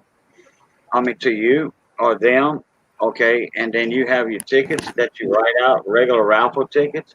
Then you announce the raffle later during that stream or a week later, Okay. like Well, Michael did. Can I, You can know, I, and it's not gambling because it's a fundraiser. so can I I speak, just try please? to be I just try to be very careful. Is all I'm saying. Me and Michael Kittle, Rare Coins, know how to do that. Know how to do raffles on there like that. Yeah. Well, Can Cajun, I, if you wanna set that up for Amy, and if you wanna set up a raffle, uh, and because while I'm doing the auction that night, the only PayPal you're going to be seeing going across is going to be Amy Smith's PayPal. Every time someone wins, when they start paying, it's going to go straight to her. I'm not getting. I'm not. I don't want to get the money and then have to send it again. It's going to go straight to Amy, and because this is for her. Right. But you can have to I, do a raffle just right. You got to time it right. Even if it's a week after the benefit auction itself, actually during the benefit auction, you can announce a raffle. People will PayPal, and then whoever has the tickets, write the names down, and then you give them the ticket number, you know, and then you announce it in a stream. Hey, you won the raffle. You know, that's it. Cajun, can I just so you speak, know, please? Big Mill is not a mod, and Big Mill are all those supposed to be capitalized. He's Oh fixing. no, hang on. It doesn't matter, I don't think. But No, Okay. he is now, but He is now okay. I'll put it his up again. comment, his comment did show though. I'll put it up again. Is it? Everything I do. So here's the deal, man. I'm not a computer guy. So when I first got on the internet, like the YouTube world, and got into the coin world, my phone I had was broke, and it only typed in caps for whatever reason. And I didn't realize that was rude, and I didn't realize that was rude in the computer world. But everybody's used to it now. Unless you're not, if you're not used to me, like in Rob's stream or Seeker or Raven or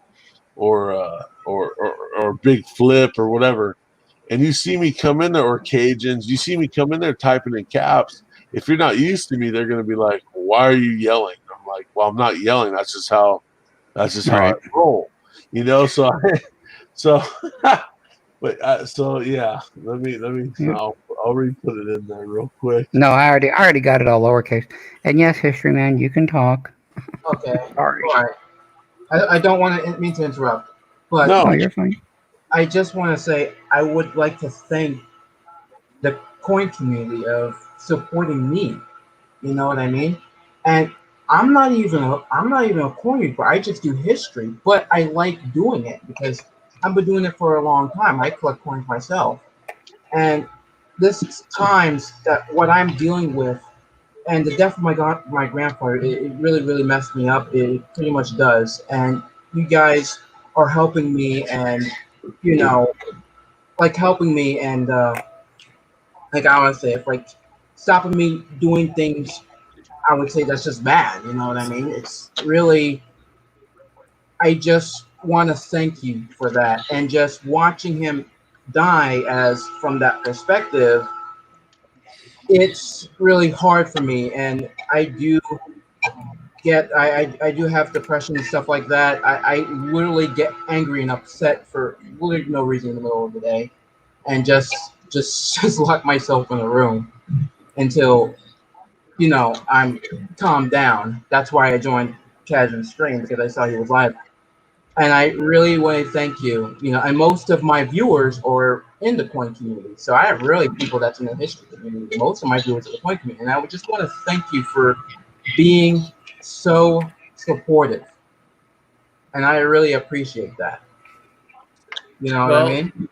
well, history. You know that even the other people that you brought over are not coin community people. They enjoyed themselves with conversations that we had with other Oh coin yeah, collectors and coin roll hunters and all that. That's the cool part about it. right. And the one thing I tell Big Mills, Big Mills. I'm a teacher for middle school and high school, and I also coach sports. Well, there you go. And I feel for you because I have a lot of kids that I help counsel because they're having issues with their boyfriends or parents or mom or their Right. dad or you know, you taking that interest is really cool, man. Because I have a lot of parents that I don't know if they don't understand their kids, and I don't know if the kids don't understand their parents, or it's both. I don't Right. know.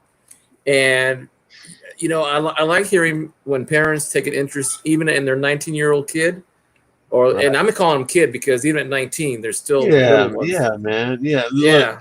Look, brother. My daughter. I love my daughter to death. I love her to death. I'll Right. take a bullet for her. Look, man. I've worked security, and I know, and I'm not talking Paul Blart security. You know what I mean? I've worked for Tom Brady, the Peyton Manning brothers. I've worked for all those guys for the NFL for a while, and I've also worked as a bouncer because my buddy who owned the bar was an ex-sheriff, and he's like, "Hey, I need some legit dudes in here," because it was a rowdy bar. I worked for the rowdiest bar in Central California until they sold it, and it was 5 years. And that was my night job for Friday and Saturday nights, and that made my truck payment for a long time. Hey, Big Mills. Yeah, Central California. yeah. You're not talking about the coast, right? Not Central Coast. Yeah, Central Coast. Yeah. Oh, okay. Because I'm in the Central Valley. No, so I live in Orchid. You know where Orchid? Oh is? yeah, I do. I've been there. Yeah, so I live in Orchid, and Rooney's Irish Pub was one of the rowdiest bars from here to God knows where. I mean, probably Ventura to shoot. I mean, I'd say, it's a rowdy bar, brother, and every week was a fist fight. I mean, it just is how it was, you know. But anyways, I her dating this cat, you know, is new. It's all new to me. And then I coach football for the local high school too, when I can, because of, dude, I'm so busy. I told my wife, I go, like tonight, all the kids are gone, right? You know, my youngest one, he's 16. He's on a camping trip with his buddies. My daughter's with obviously this guy I don't really approve of.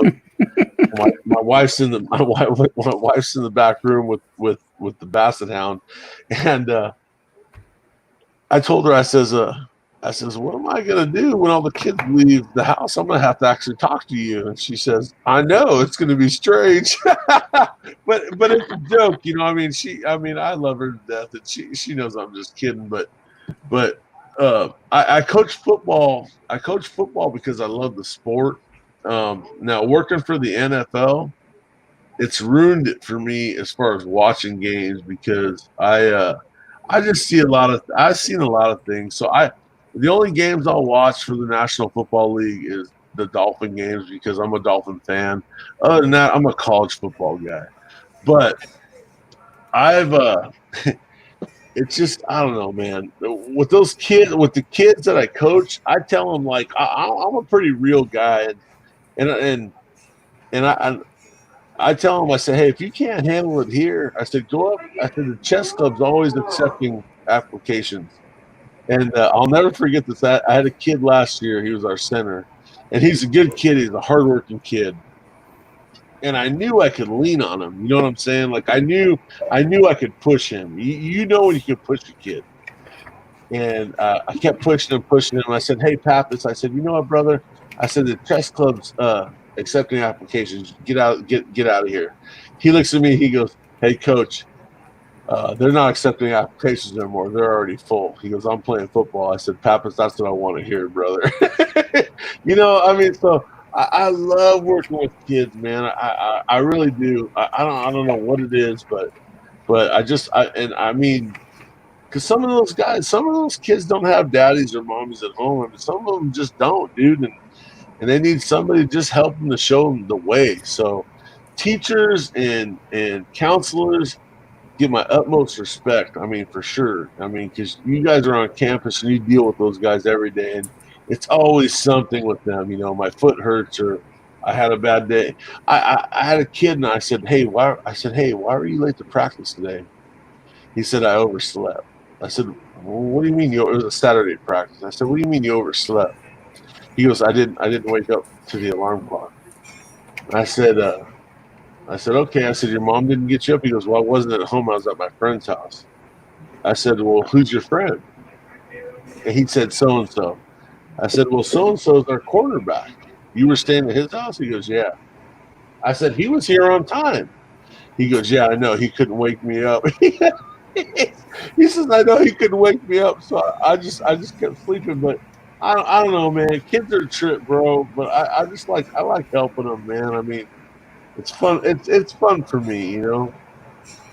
Yeah, I have issues with my coaches when I've got a few kids. They're gonna start going to Division 1 or Division 2 Yeah, colleges, and yeah, they'll call me back and they'll tell me, "Hey, coach, what I should do with this?" I said, "Don't do it. yeah, Just keep going to your classes. Keep your nose clean. Don't go anywhere where you can get to a party that you're not going to be responsible for yeah, yourself." And I really try to tell them that stuff. One little blown thing, and there goes your whole career in the future if you make yep, it that far. And then yep, you really got to fight for it. yep. Because I mean, all it takes is Yeah. one bad apple spoil. I mean, I always tell my kids in the team, whatever, I coach baseball, girls softball. I even took girls to the nationals oh, for the nice. 16 and under fast pitch. And Yeah, so I always like coaching foundations kids, kids that I see have the abilities, but man, they have no direction. They just follow what their friends say sometimes, and it's a heartache sometimes because their grades go down and they're not eligible anymore, and yeah, I got to kick them off the team. yep. We had two brothers. One played on the JV team, and one played on the freshman team. I was coaching freshmen last year, and the kid's a hell of a guard. I mean, he could pull truck anybody you put in front of him.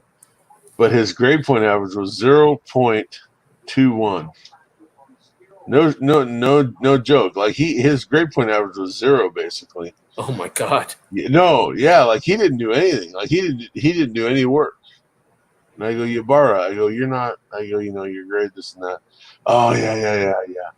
And so the head coach ended up kicking him off the team, and the mom and the brother got kicked off the team on the JV level as well. And the reason I wasn't coaching varsity was because my son was a sophomore playing varsity. He was a starter. And I didn't want to hear any of the parents' BS. Oh, the only reason Miller's kid's playing up there is because he's a coach. Look, I am not. I have a highlight reel. I have a highlight reel loaded up on YouTube, but it's under private of my kid playing. And he's a stud, dude. Like he's a stud. But it's only private because I just sent it to him. Whatever. But if I'm trying to go back. So my point is I coach freshmen. Anyways, both of those kids got kicked off the team, and the mom wrote a nasty email to the head coach, and then posted on Facebook, and which I don't have social media. Posted on Facebook about how nasty the coaches were and how evil we were and this and that. And I looked at the coach and he showed me the message, and I said, maybe if you posted on Facebook that if she spent less time on Facebook and more time being a mother and making sure her kids did her homework, that her kids might be eligible. He's like, I can't put that. I said, why not? That's the truth. These moms and these dads, they spend so much time with their social media that they neglect their kids, brother. And their kids are the ones hurting from it, really. And that's funny too because when And I don't mean to sound like I'm not trying to no, preach. you're not. You're No, telling the I truth. actually agree with you on this. I agree. And I'm 19, so Yeah, and I'm past retirement age, and I'm still teaching because I'm like old school, because it seems like kids seem to attract structure and direction and support and flexibility, but still hold them their feet to the fire and say, getting a C is too easy. You need to work harder. And as much as you work your brain, you work your playbook and whatever you got. Yeah. You got to do it 100%. Or if you want to be the NBA, you want to go to the NFL, you want to go MLB, you just can't sit back and because somebody in front of you every year. If you make the pros, there's somebody behind you that wants your spot. Always. Hector, I'm gonna tell you right now, brother. I get into it when I coach. Like I get into it. Like look, dude, I played in college. I played a little bit of semi-pro. Had a couple offers to go play over in Europe. Club, they call it club football over there. Mm-hmm. And I never took it. I just didn't. It is what it is. But long story short, I get into it when I coach. We had an interception, pick six, ran back for a touchdown. Our linebacker comes running off the field. He lives right down the street. This kid lives right down the street from me. He comes running off the field, and I headbutted him. Boom! Split my head open. Hat fell off. And I was like, hell yeah. And, I'm yelling, yeah, man, let's go. The head coach walks over. He goes, hey, man, you can't be headbutting the kids. I said, what are you talking about? He has a helmet on. He goes, yeah, but it just looks bad. I said, I don't care what it looks like. Look how pumped up the kids are. And I didn't headbutt him hard like he was gonna fall down. I mean, he had a goddamn helmet on. You know what I mean? But I don't know, man. I get into it. I like to have fun. Like I like to.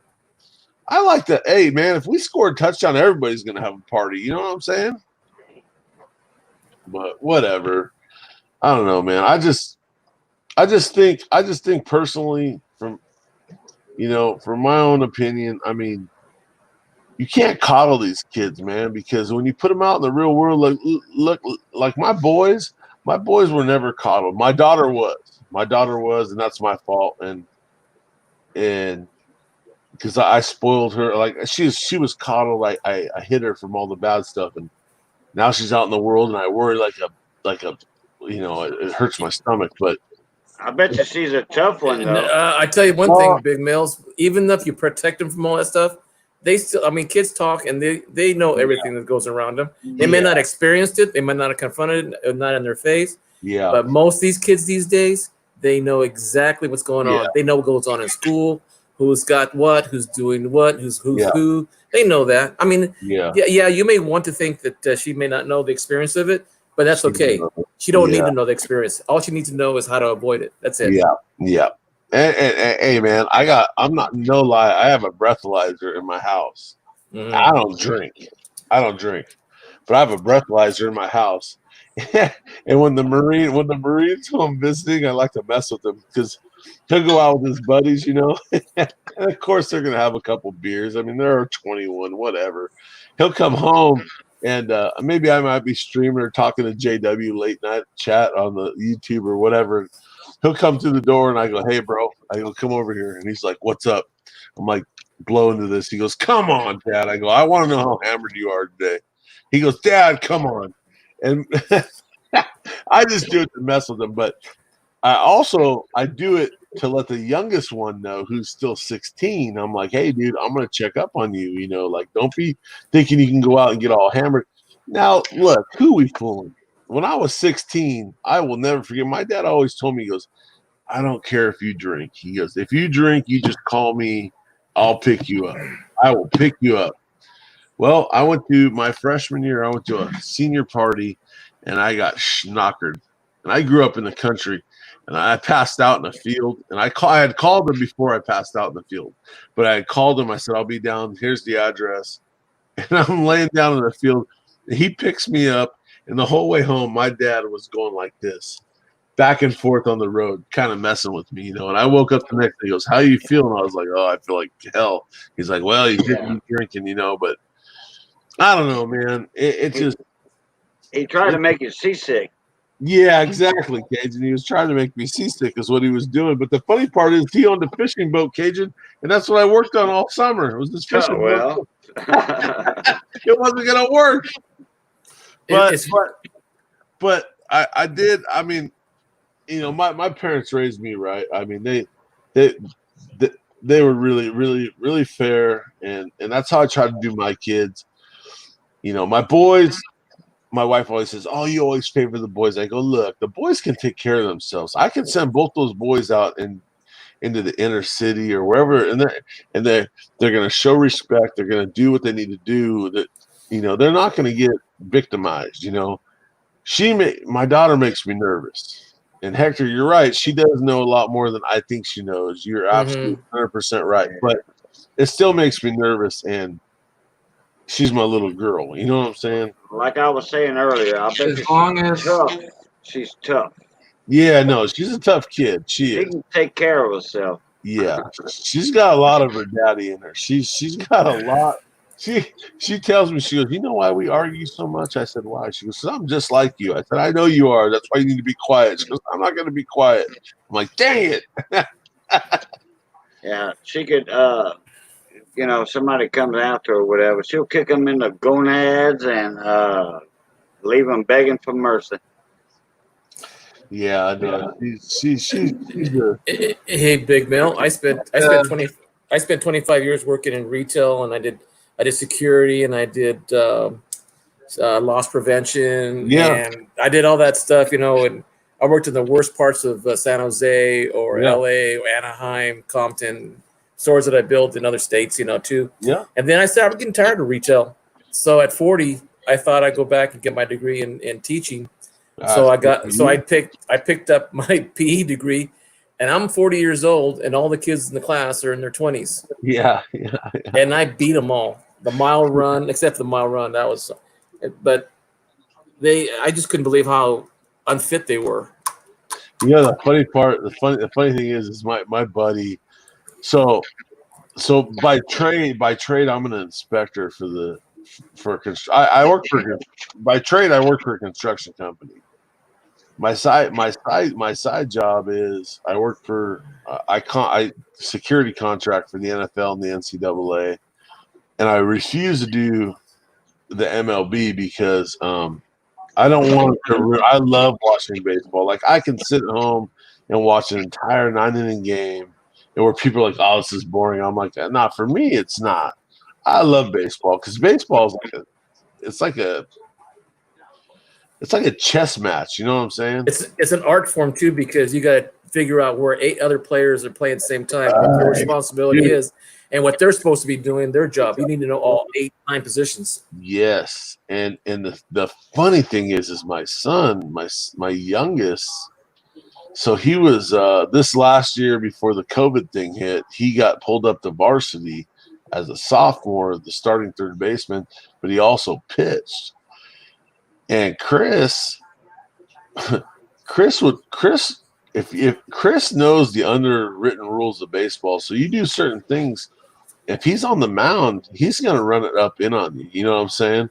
And I'm like, and I always tell Chris, I'm like, "Hey man," I go, "you can't be throwing at these guys' chest or whatever." I said, "They're going to rush the mound one of these days." And he's a wrestler. He's like, "Well, I'll just single leg him." I'm like, "Look, dude, easy there, Hulk Hogan. You're not going to, but I don't know, man. I mean, I wish everybody could meet my kids because, and they're just good boys, but I don't know, man.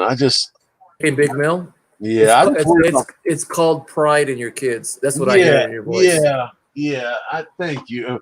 I just worry about my daughter though. Like, my daughter makes me, I don't know, dude. I'm guessing you're in your 40s probably. I'm 43. Yeah. Well, I'm 64, and Okay. I can tell you, when you get this age, it doesn't stop worrying about your kids, even when they're 35 and 31. Yeah. So don't worry about that. That's just being a parent. Yeah, that's just part of it. But man, it's good. What I worry about is the interaction of these kids. That's my issue. Yeah. There's a saying in Spanish: you can tell me who you are, but the people you keep. Yeah. Yep. Exactly. And I don't know. Some of my friends in college, they went to play like Dan Gladden. He went to Minnesota Twins. He went to Yeah. World Series, and Yep. he was in my class. And he was all that, and started his own baseball league, and I think in Minnesota, somewhere around there. And his coach, our coach, just passed away, Bennett from the state. And we were just commenting on our how you do the legacy thing, and you type in hey this and that, and somehow they got a hold of me, and I said I remember. And I said, what are you guys doing now? I said, well, one of the guys, his son didn't make the pros, and he was always saying, oh, I'm going to be in the MLB and this and that. And I'm going, really? National League? You're going to be where? That's a tough gig, bro. Yeah, and you learn from it, Yeah. I mean, dude, you think you're gonna make it? I mean, dude, you gotta remember, man, there's 100 something kids in that draft just in the first round. How about just a position for high school baseball? Yeah. You got last time I had the JV, I had 120 kids, and I can only carry 25. We have for football for football this year on varsity. So I'm the tight ends coach this year for varsity if we play, because we live in California and they just want to shut everything down, which I get it, man. I'm not against not shutting things down. Like I'm a realist, I get it. Well, look at the NBA players. They've got the NBA public right now. I mean, they're getting tested every 2 days. If every American got tested 2 days, we wouldn't have this problem. No, and the thing with the hang on, I'll be right back. Hang on, give me 1 minute. Sorry, real quick, Cajun. Yeah, my book's a month old, so I showed 65, but I am going to have to get off of here, buddy, because I got to get me some sleep. I got to get Kiki to work in the morning, and I need to finish this paperwork. You got a lot of paperwork and office work ahead of you. Yes, sir, I do. But thank you, everybody, for listening to me rant tonight, and I will talk to everybody later, and hopefully I see y'all on Tuesday. Hey, man, appreciate you coming in, bud. Have a good night. Yeah. Yeah. Well, you have a passion there, Big Mills. That's why I haven't quit teaching yet. I should have quit teaching 2 years ago. So, I mean, do you still teach, Hector, or no? Yeah, I still teach. Well, not since schools are not open right now because of the because kids, they say kids under 10 years of age.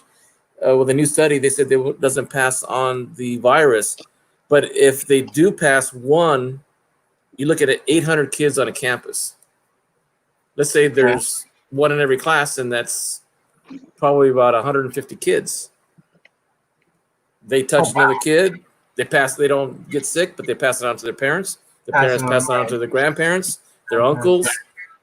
Yeah, my wife just got tested because she works at the prison, and she just got tested, and she came back negative, and they're gonna do it every Tuesday for every employee in the whole prison. Oh wow! I'm back. I'm sorry. It's all right. You're no problem. I just went to the doctor Wednesday, and I've got a clean bill of health.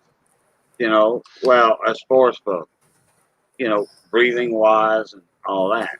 The other stuff that I normally go for, that's still bad shape.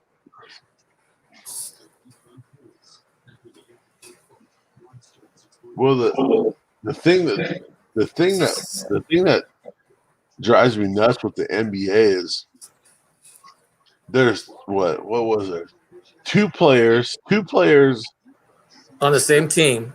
Yep, stepped out of the bubble to meet some chicks, right? Yep. So now they're infected or whatever, right? And then the third player, he's got to get something to eat. So he decides to Uber eat something. So now the Golden State Warriors don't even have an effing team because three guys are being unselfish, right? So My son, my youngest son, until this weekend has been quarantined for months.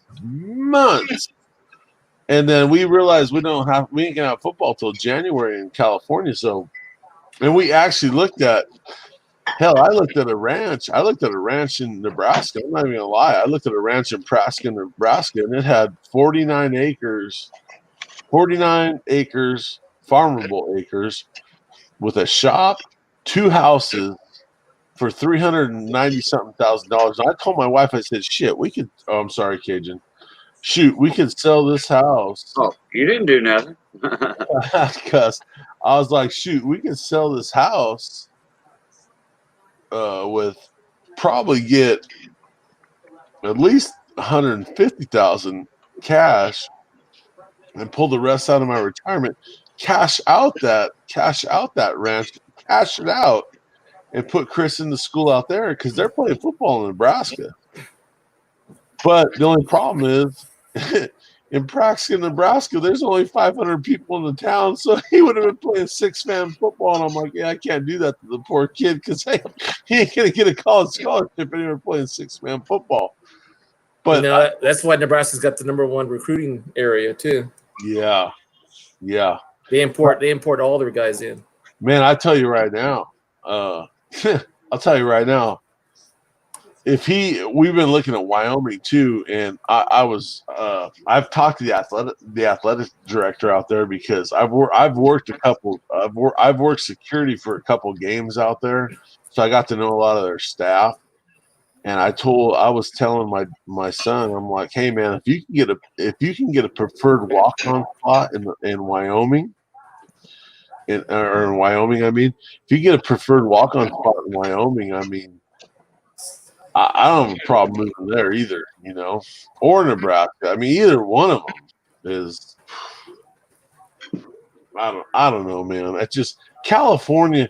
California is so expensive, bro. It's ridiculous out here. I bet it is. I bet it is. I mean, Hector, dude, I mean, gas is, I got a diesel pickup, man, and it's like $3.22 a gallon, I think. I don't even know. It's $2.57 over here. Yeah, not on the coast. Oh no, you guys got. I mean, I've seen shacks on. Let's say I went to Oceano, and there was like a trailer, a single wide, 2-bedroom, 2-bath, and probably a 30 by 60, and it was going for $400,000. My house is 1,201 square foot, and it's like a $480,000 house right now. Like, if I have it appraised, it's like $480,000, and I have no grass in my backyard; it's sand, and I have grass in the front yard, but it's just ridiculous. I mean, I live on a bluff, like I could. I don't know if you guys see my live stream on 4th of July. I just went live from my phone because from my backyard, I can oversee the Santa Maria Valley. And it looks like, we call it Santa-Ganistan because it looks like there's a war. It looks like there's a war going on. I've been there. I've been there. Yeah, with the fireworks. So, but yeah, man, everything's so expensive over here. It's ridiculous, The thing is that I'm trying to get my kids. See, I've been preaching since I first started teaching 21 years ago. And I was telling the kids, you guys got to go to school no matter if they tell you can't go to school. And I didn't realize why I told the kids that. And mainly because if you go to college, you're going to make more money than if you stayed in high school. Yeah.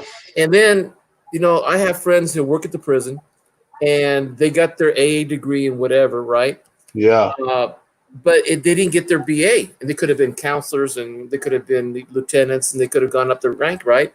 And then because they got passed over because they didn't have the degree, and it didn't have to be in anything with corrections or law enforcement. Right.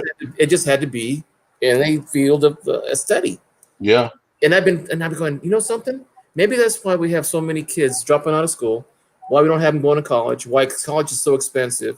Because you keep people out, no matter who you are. Yeah, exactly. I went to private school all my life, and and I still went to school until about 4 years ago. Yep. So I tell my kids, you're going to college no matter what. 2 of them did. My students, I keep telling them, go to college, go to city college, go to whatever. Just keep going. Look, I played 2 years at City College football. I had a 85% scholarship to Wayne State, Nebraska. Wow. And this is in 95, right? So yeah, 96. Yes, Ashley West Coast. I believe that 500 grand. She's 100% right with her. Hey, Big Mill, I saw kids that I saw potential for them being pros better than the kids who were star athletes on the varsity team. Oh yeah, yeah. And I would walk up to him and says, "Dude, you got to wake yourself up. I'm gonna kick you in the." Well, I can't say what I said to him. Yeah. I'm gonna kick you because all you got to do is smarten up. Just get a C. Just get just get a C and get to high school. And man, and these kids now this and that, and they're hustling on the street, because in my side, when I taught, I don't know if you know where Fresno's at. Yeah. Oh yeah. Yeah. I went to school in Kalinga, bro. Oh, okay. So I taught on the south side for 15 years. My parents live in Core School, brother. Oh, really? That's not very far from my house. Yep, they live in Core School. And my mom and dad, they love that casino out there. Hey, I love their Wednesday night all-you-can-eat buffets, King Cab Snow, man. Yeah, you probably know my mom and dad. That's the funny part. You know something? As small as Core School is, and as often as we've gone up there, even just for the hamburgers up there, and there's a one diner. Yeah, we go fishing up there. We go go to Washon Lake and all that. Yeah, that's nice. I'd love to go up there and I don't visit my parents as much as I should. I mean, my dad's a 2-time Vietnam, 2-tour Vietnam or 3-tour Vietnam dude, and he did 3 tours over there. My dad, I mean, he was a fisherman and he a welder. Like my old man's been around. He's jack of all trades, whatever. But he's 100% disabled from the VA. They have a ranch up there. I think they got 5 or 6 acres of mountain acres, but they are exactly like 4/10 of a mile from the casino. Like they literally, bro, they live. Oh shoot, they're just around the corner from 41 then. Bro, they're right on. So you're on 41. You pass the casino. The next right you make is their road. They live right up on that road. Okay, then I passed by your parents' house because dang, all the time, Hector. What a small world, man. Oh, jeez, yeah. Small world, brother. And my mom and dad. My mom and dad will be like, "Yeah, we went to the casino." I'm like, "Man, how much you guys blown at the casino?" They're like, "Oh, we don't spend no money." I'm like, "What do you mean don't spend no money?" They go down there, have coffee, and people watch. And I'm sure they gamble.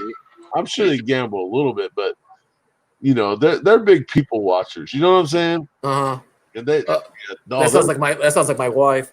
Yeah, they're there all the time. Like they go there all the time. They're like, oh, they were so bummed when the casino was shut down. They're like, oh, I don't know what we're gonna do.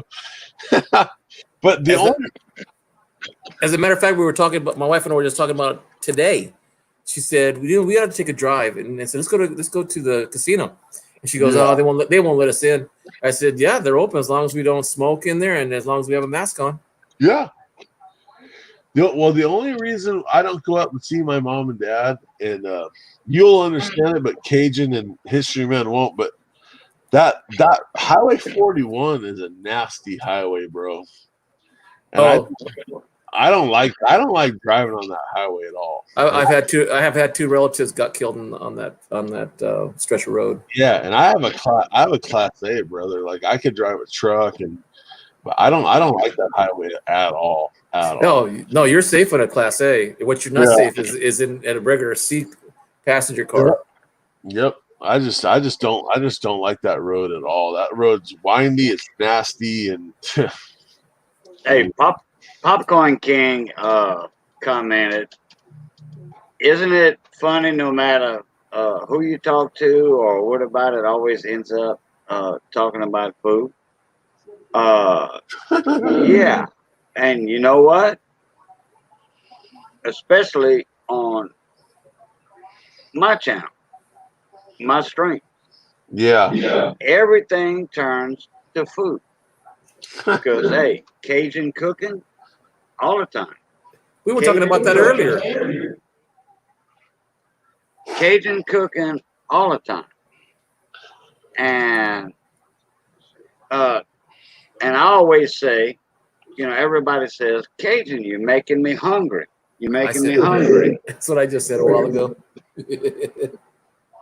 And I'm like, hey, that's my job. Cajun, You know, can you get tri-tip out there in Louisiana? can I get what? Tri-tip? Tri-tip? Beef? Yeah. Yeah. So I'll tell you what. You email me your address. I'm gonna send you some Suzy Q barbecue seasoning. Now here's the deal: you can't do it over briquettes or whatever you guys do out there. You need to do it over some oak wood or something. But you barbecue a tri-tip with that Suzy Q on there. You season the meat. Don't trim the fat either. People.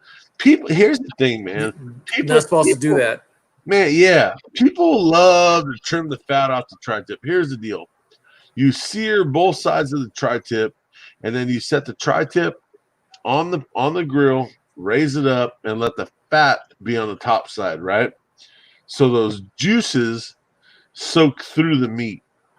That's how I always do it. And Yep. I use oak with a little bit of pecan wood in it. Well, that's fine.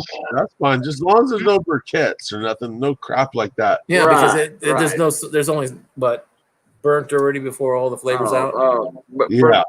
briquettes or I call that.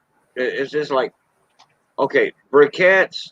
Okay, wait a minute. Yeah, briquettes compared to real oak wood is compared to a processed chicken McNugget and eating Oh, God. real chicken deep fried. Okay. Yeah. So you cook that tri-tip on that grill for, I don't know, until it reaches like, I don't know what it is, 160. 175. Yeah, I was gonna say 160, 175. Yeah, 160 internal temperature, whatever. And then just throw it in a cooler and let it sit in there. Let it set. Let the juices come together. Yeah. Yeah, they call it resting. Yep. But Yeah. but you season that thing with that Suzy Q seasoning. Hector, you had that Suzy Q? No, but you know something? We have one here called oh shoot, what is it called? I can get it right now. It's in the kitchen. Well, but here's the deal, Hector. go ahead.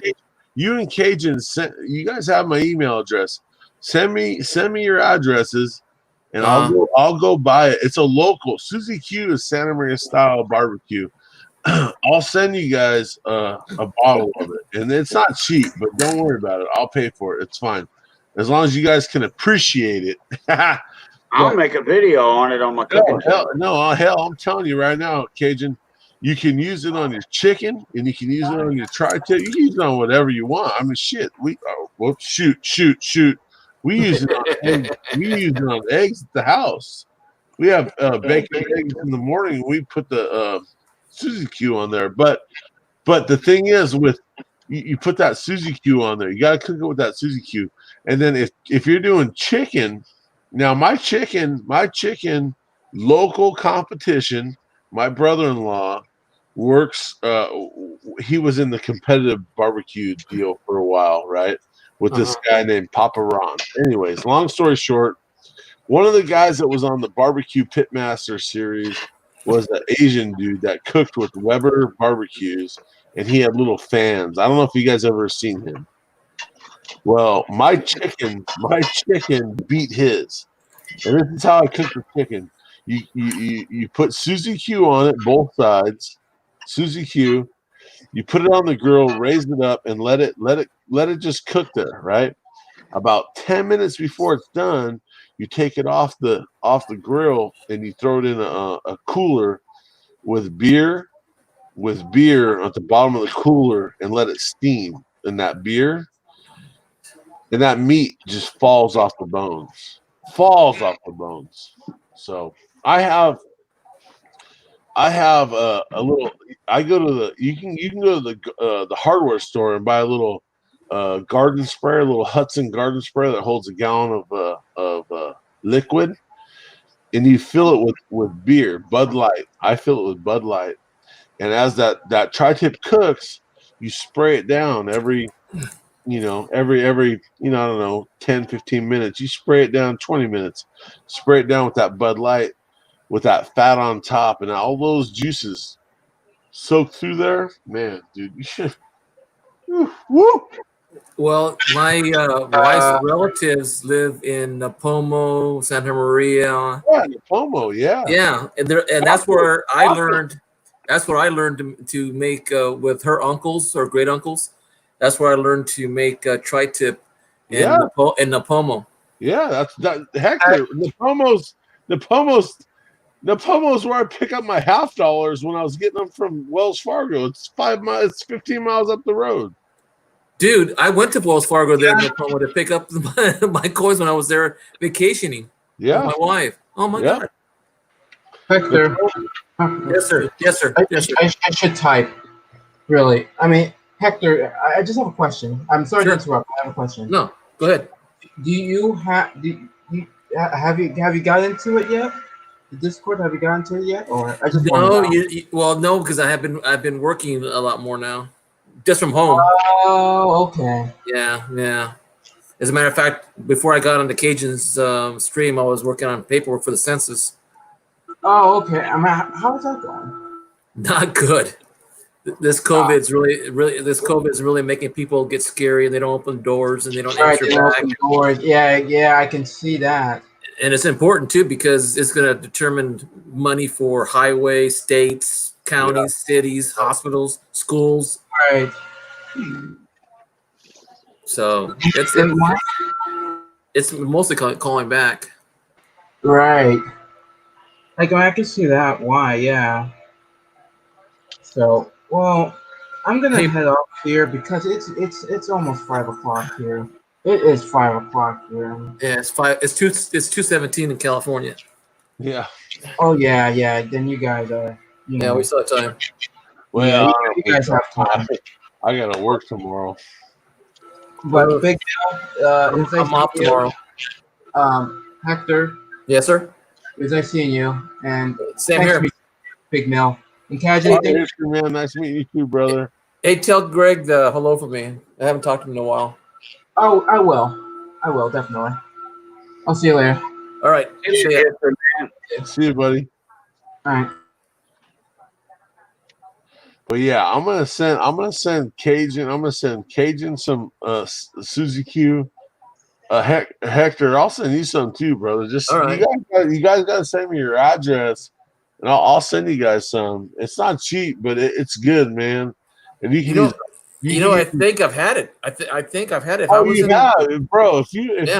If your uncles or your wife's uncles have barbecued in Napomo, hell, you've had it, bro. Oh yeah. See, you don't want to use Pappy's because they put brown sugar in their seasoning, and that brown sugar sears the meat, brother. And my wife likes it that way too. Well, yeah. So my wife's family. So what I have to do for my wife's family is I got to cook the tri-tip, right? Then I got to slice it down, right? And then I got to take those slices, put them back on the barbecue, and I got to burn the shit out of them. And I mean burn them till they're black on each side. Yeah, that's how they eat them. That's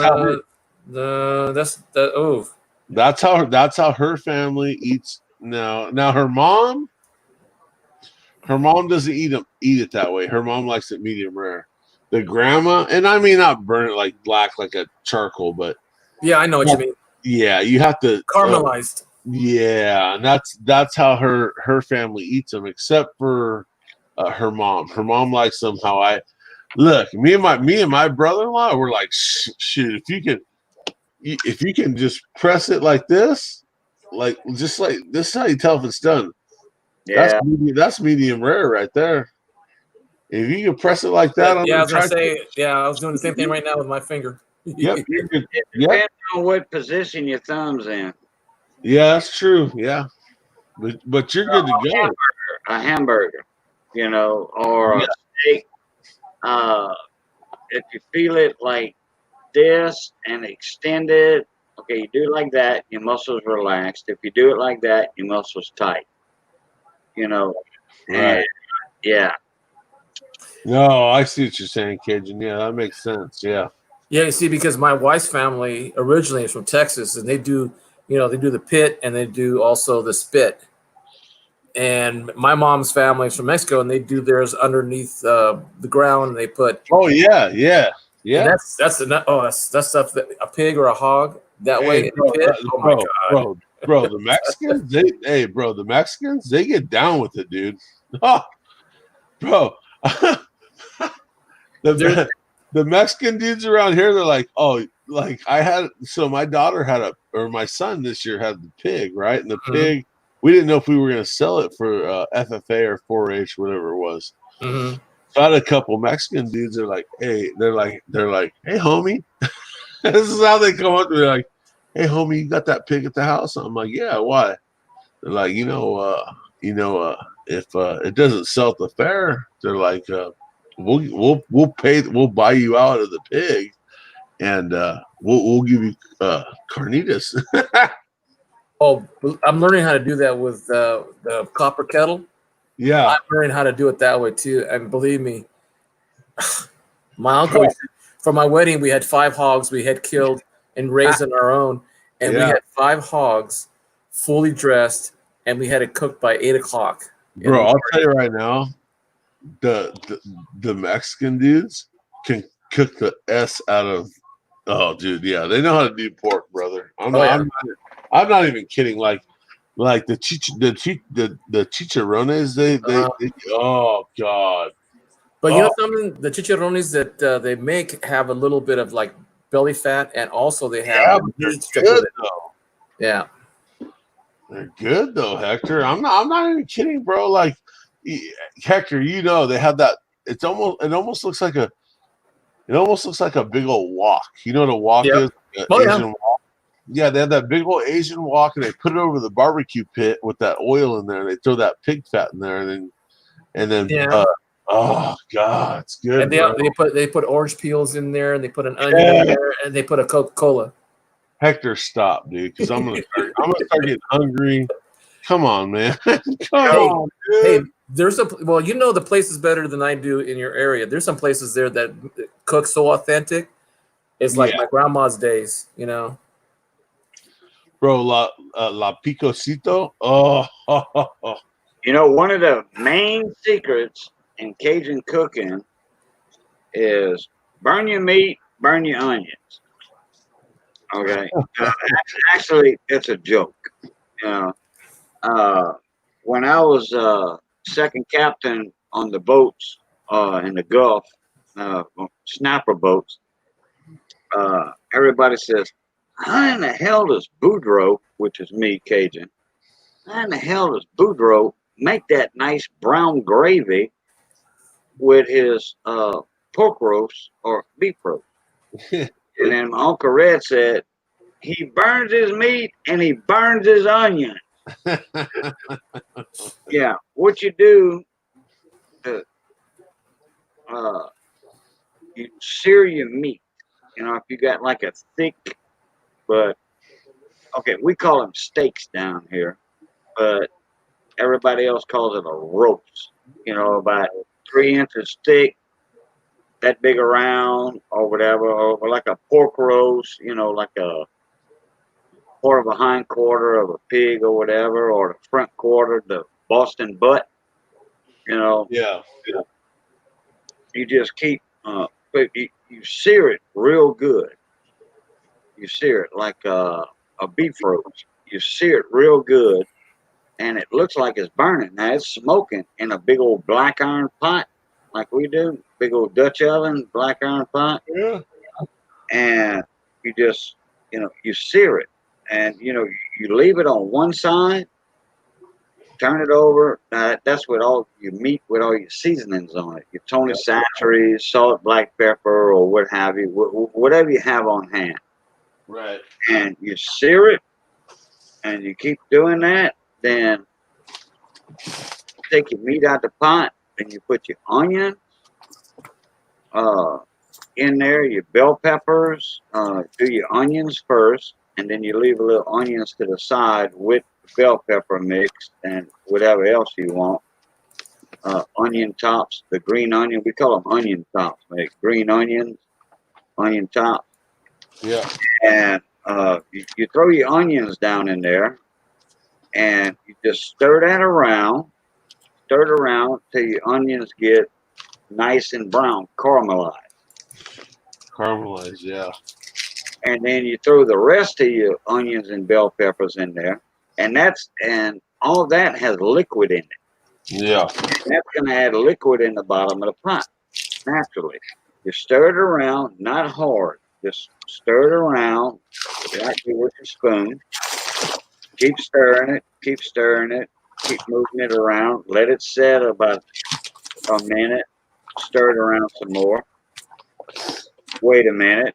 Let it stir. Stir it again.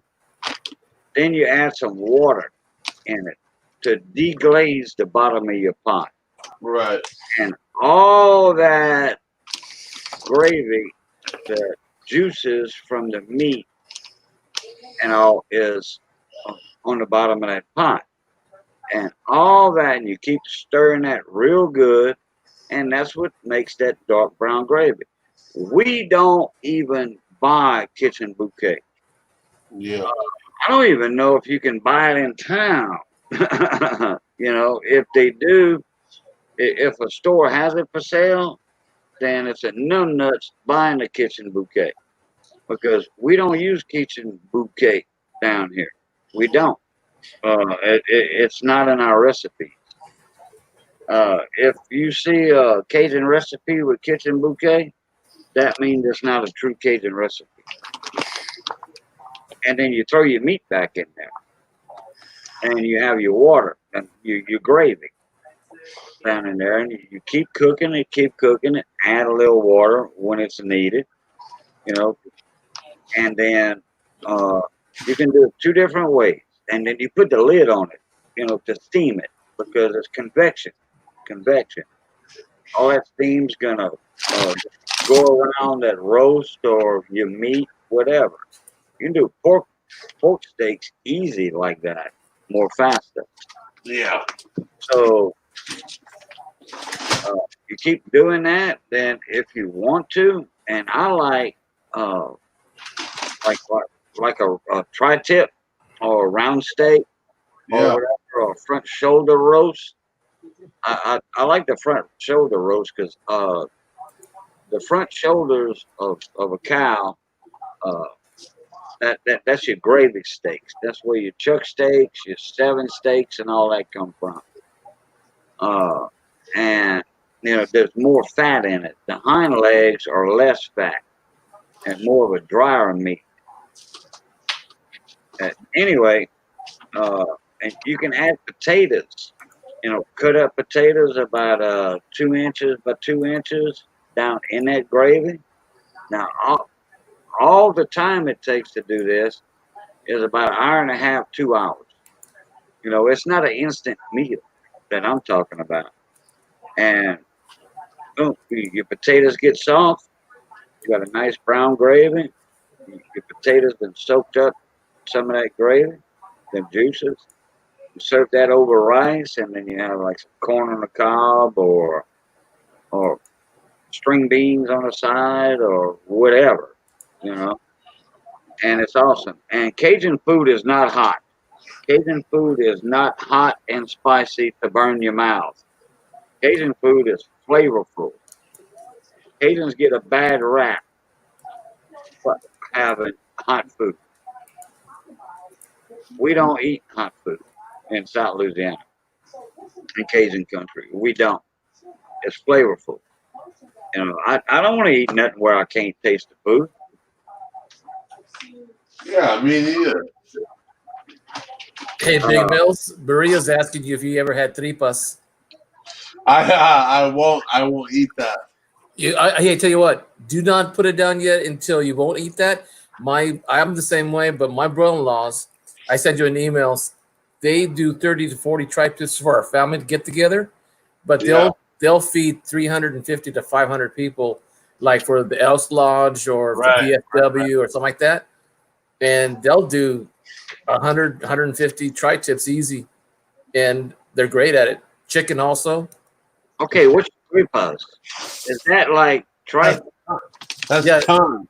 It's the intestines. Or Yeah. the intestines. Yeah. Right. Okay. Yeah.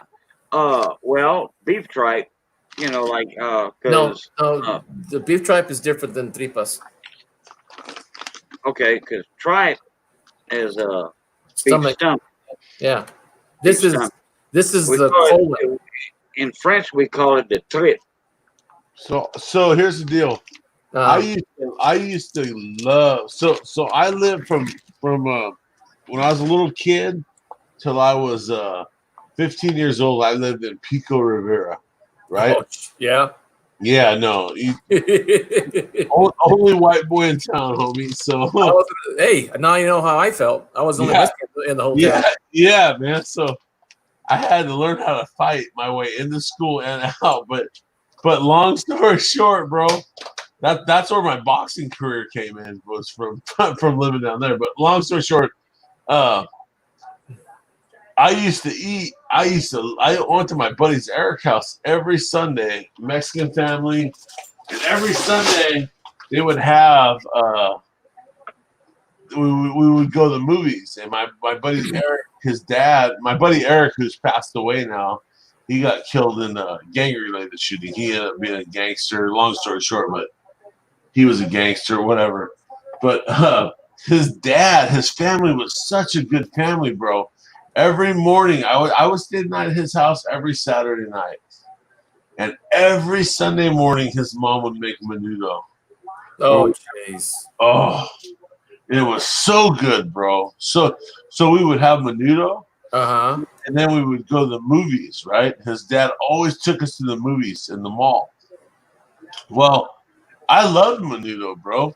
Till I was, and so then I moved up to Templeton, California, when I was 15, and when I met my wife, I was 22, 23. Mm-hmm.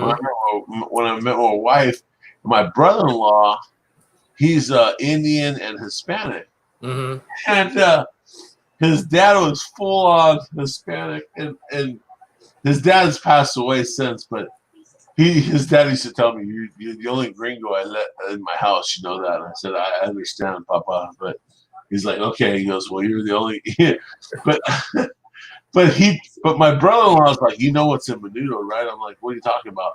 He's like, "This is what menudo is made of." And he told me, and I so ever since he told me what was in menudo, I won't eat it because I'm such. I just can't. It's funny you said something that caught my ear when you said you had to fight in order to going home and coming back. Oh yeah, every day, yeah. That was me, because we were in a neighborhood that was nothing but other than us, and we had to walk from school, which was private, and we were in uniforms. Yeah. So when we had to walk home, they call us all, we're just kids, and I won't say exactly, but it was really bad. But Right. every day I had to fight in the alley coming home. I had to fight good in front of the house, going to the store, going to school, coming back from school, going to practice, coming back. There was never a time I can remember I don't ever made it safe. Dude, But I laugh about it now. But man, I hated going home. I remember coming home one day. My dad worked for Mobile Gasoline. Mhm.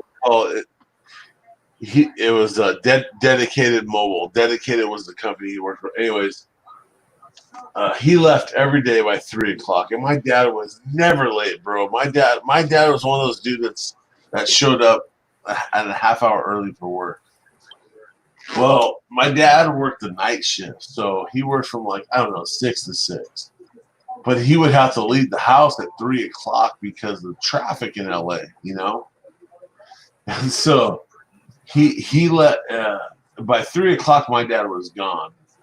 Well, I come running home, and my dad's late for work, right? I come running home, and he's like, And my grandma had a fence around her front yard with a rolling gate. We lived with my grandma. And he goes, "Why are you running?" And I was like, "Oh, no, but nothing. I was just."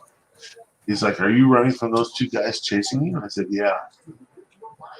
He said, "We'll go handle it." I said, "What do you mean?" He's like, "Go handle it." He goes, "Nobody chases you home. You handle your business." And I got the shit kicked out of me, dude. I mean, those two boys whipped the living crap out of me. Well, the thing is, I had to fight guys always older than me. Yeah, well, yeah, that happens down there. Yeah, 100% down there. I mean, I've got scars on me that my mom would always, go, "Where'd you get that scar from? Where'd you do? What?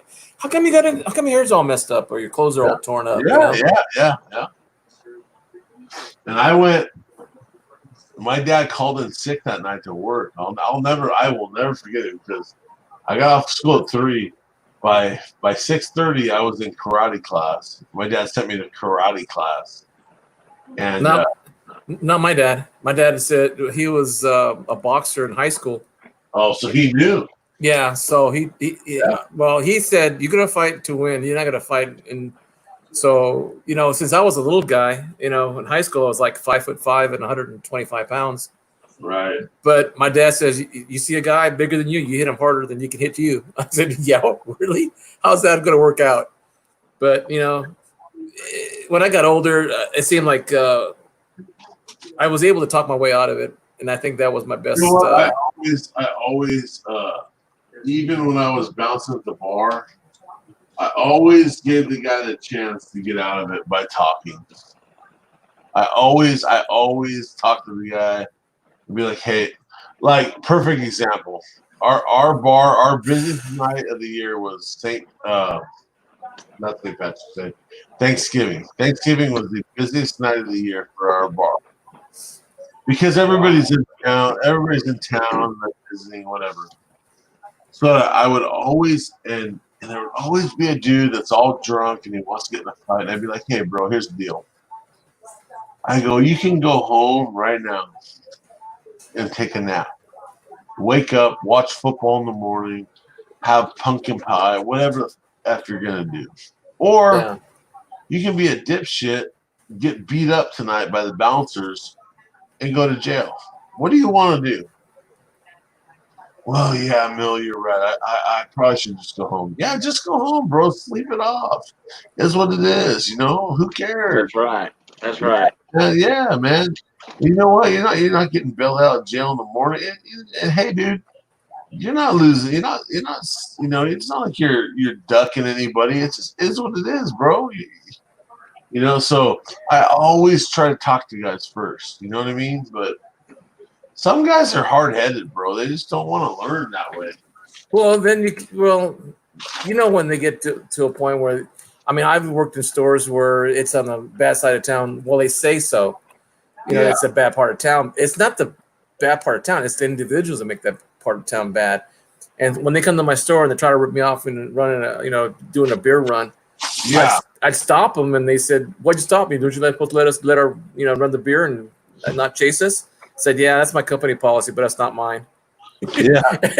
And they look at me and say, "Are you serious?" I said, "Yeah." Yeah. Think about it. Either put the beer down and you can walk out, or you can stand there until the cops show up. Yeah. When we say beer run in South Louisiana, hey, let's go make a beer run. Guess what? We go into the store and we go and buy a bunch of beer for the party. Oh, there's 2 meanings to that in California too, but it's just that. Yeah, no. I know. Hey, the first time I heard about a beer run, when I lived in Tucson, Arizona, I had a little get together at my house. Yeah. And one of the guys said, "Hey, Boudreaux, we're gonna go make a beer run." I said, "Well, all right, well, here's $20. I'll throw in on it." Yeah. And he said, "No, we got it. Yeah, we don't need it. And I says, "Well, I can drive you over there in my truck." They were gonna walk down there, and I'm like, "Well, Circle K wasn't, but a block away." And they said, "No, we got it." I'm like, all right, whatever. And when they left, a buddy of mine was telling me, you did not want to go with them guys. I'm like, why? They said, you don't know what a beer run is.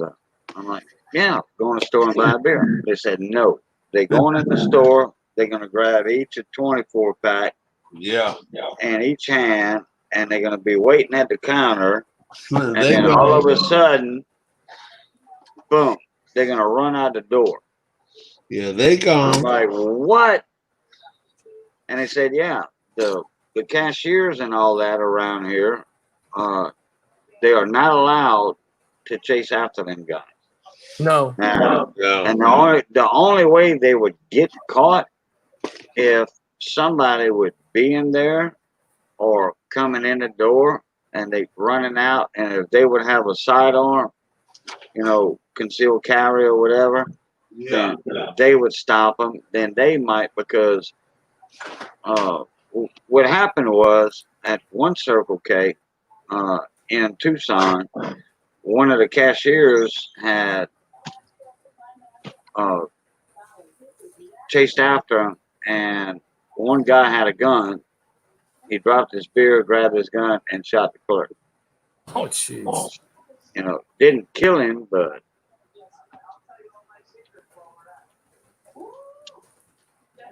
I went to build some stores in Arizona for Target, and I did some in San Jose, Sacramento, off of Zippendale. I did a few stores in LA. And then I did one in San Diego. I think the San Jose was the worst one that I went to. No, I'll take it back. I think San Francisco was the worst. Anyway, I had to stop this guy. He put a really expensive camera in his pocket. And I said, oh, man, I'm the only one that saw it, and I didn't have time to call anybody to help me, back me up. So I walked up to him and I said, sir, can you excuse me for a minute? He said, yeah. He tells me, are you bothering me? I said, no, but I have to bother you, sir. He goes, well, he said, no, you're bothering me. He said, no, if you didn't take the camera, I wouldn't be bothering you. And he looks at me twice and he goes, are you going to try to take it away from me? I said, no, actually, I'm not. I'm actually wasting your time. So by the time you get to the front, the cop's already in front. He looks at me, he says, you can do two things. You can put the camera down, put it on the table, walk out the door, and the cops won't even know that you're being followed by me. He looks at me, thinks about it. And that's what I mean by me talking about it. He put it down on the counter and walked out. Yeah. Oh, hey, I got a question for you, Hector. Yes, sir. For y'all, everybody in chat, whatever.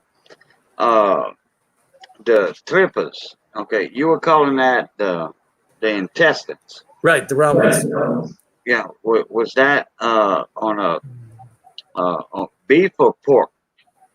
Both, Okay, but well, mostly pork. okay, yeah. The pork intestines, we call that chitlins down here, Yeah. and chitlins. That's the southern name for it.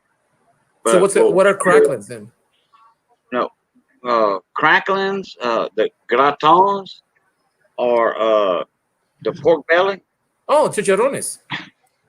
Yeah. Well, actually, a lot different not a lot different, but in a way, a lot different.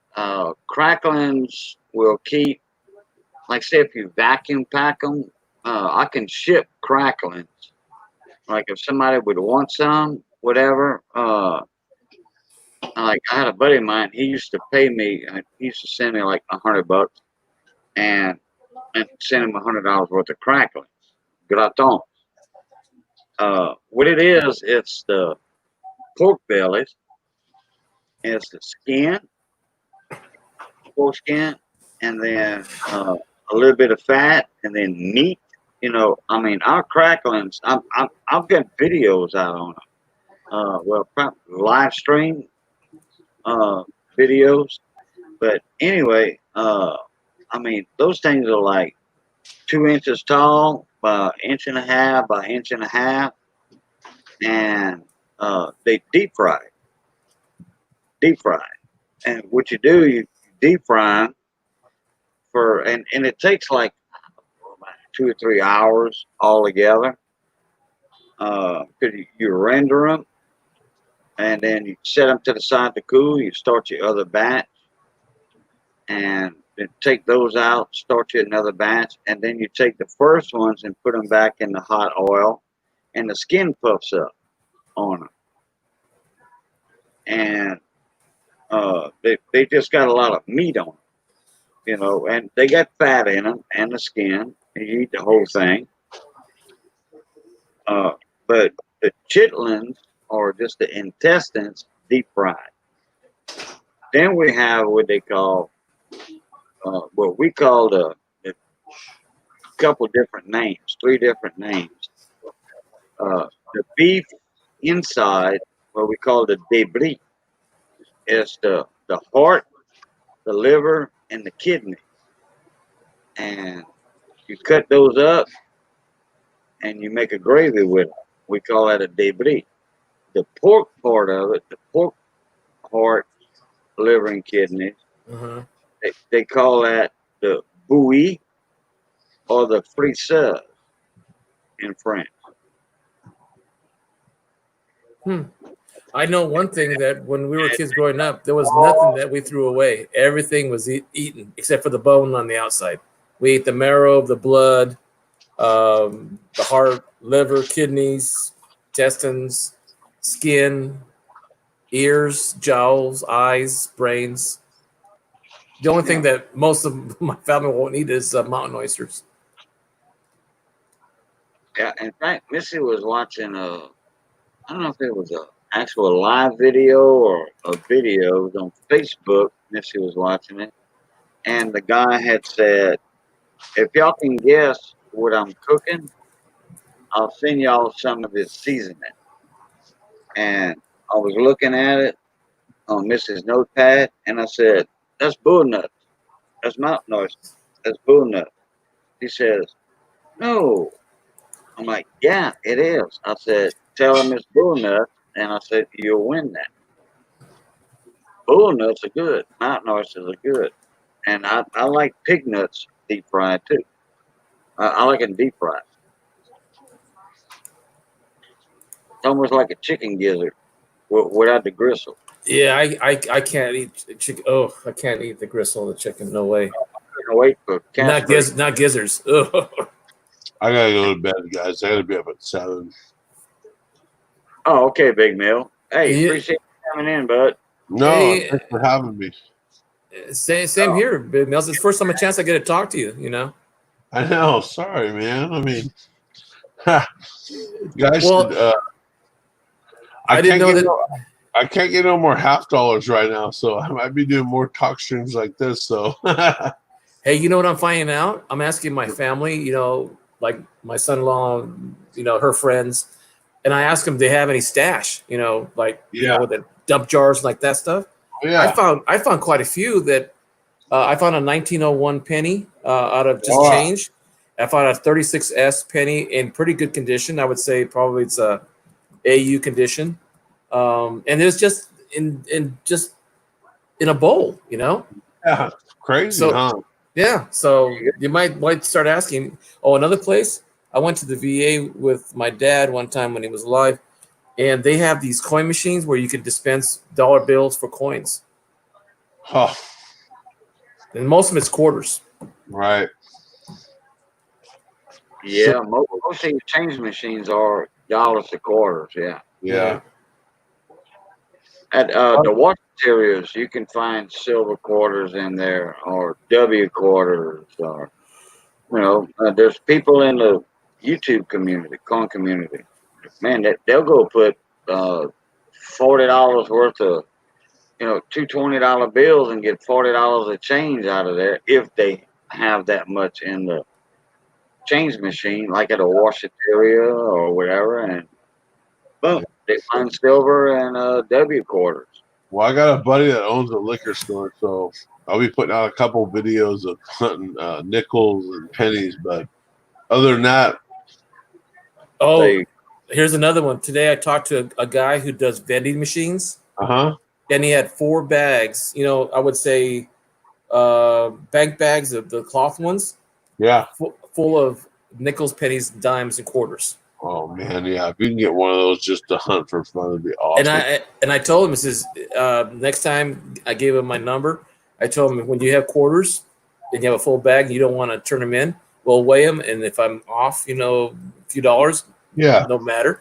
You Yeah. know, I'll trade you the weight in quarters for the dollars. And I said, okay. So next day he's going to call me for it.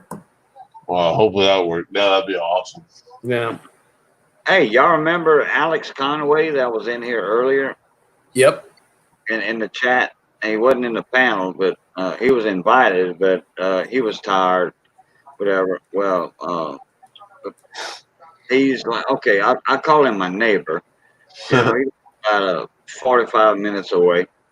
Anyway, we met up a while back. I was dropping my granddaughter off, and I told Alex, I said, hey, we over here in Livonia. I said, you and the wife come visit with us.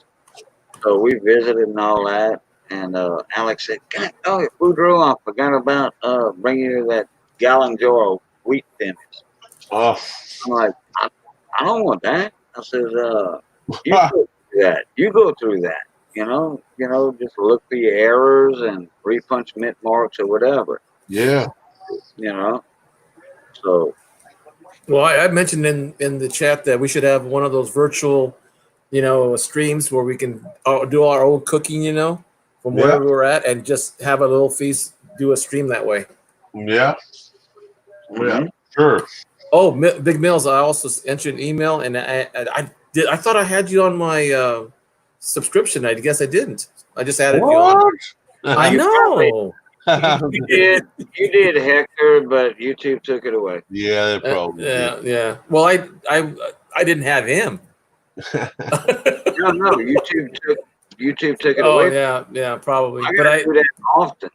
Yeah, I added him on just. I went to go check to see if I had you on there anyway. But yeah, it's funny how your dad's so close and your mom's so close to Chancy's. We were just talking about that today. It's weird. Yeah, man. I mean, if you're ever up that way, let me know. Or if you're I will. Up that way, let me know for sure. And especially if you go up to see your mom and dad, give me a holler, and I'll meet you up there. Yeah, I know for sure, man. Have a couple soda pops and play some slots. Actually, my favorite game is blackjack. Oh, I love blackjack. Yeah, we could do that too.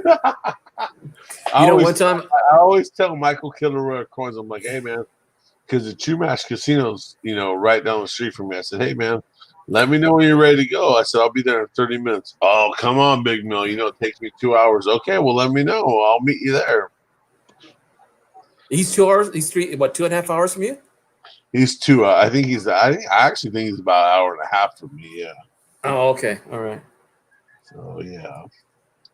But I gotta get to bed. I have to be on the job at 7 tomorrow. So. Oh my God. Yeah, it's gonna be a quick night for Big Mill. So.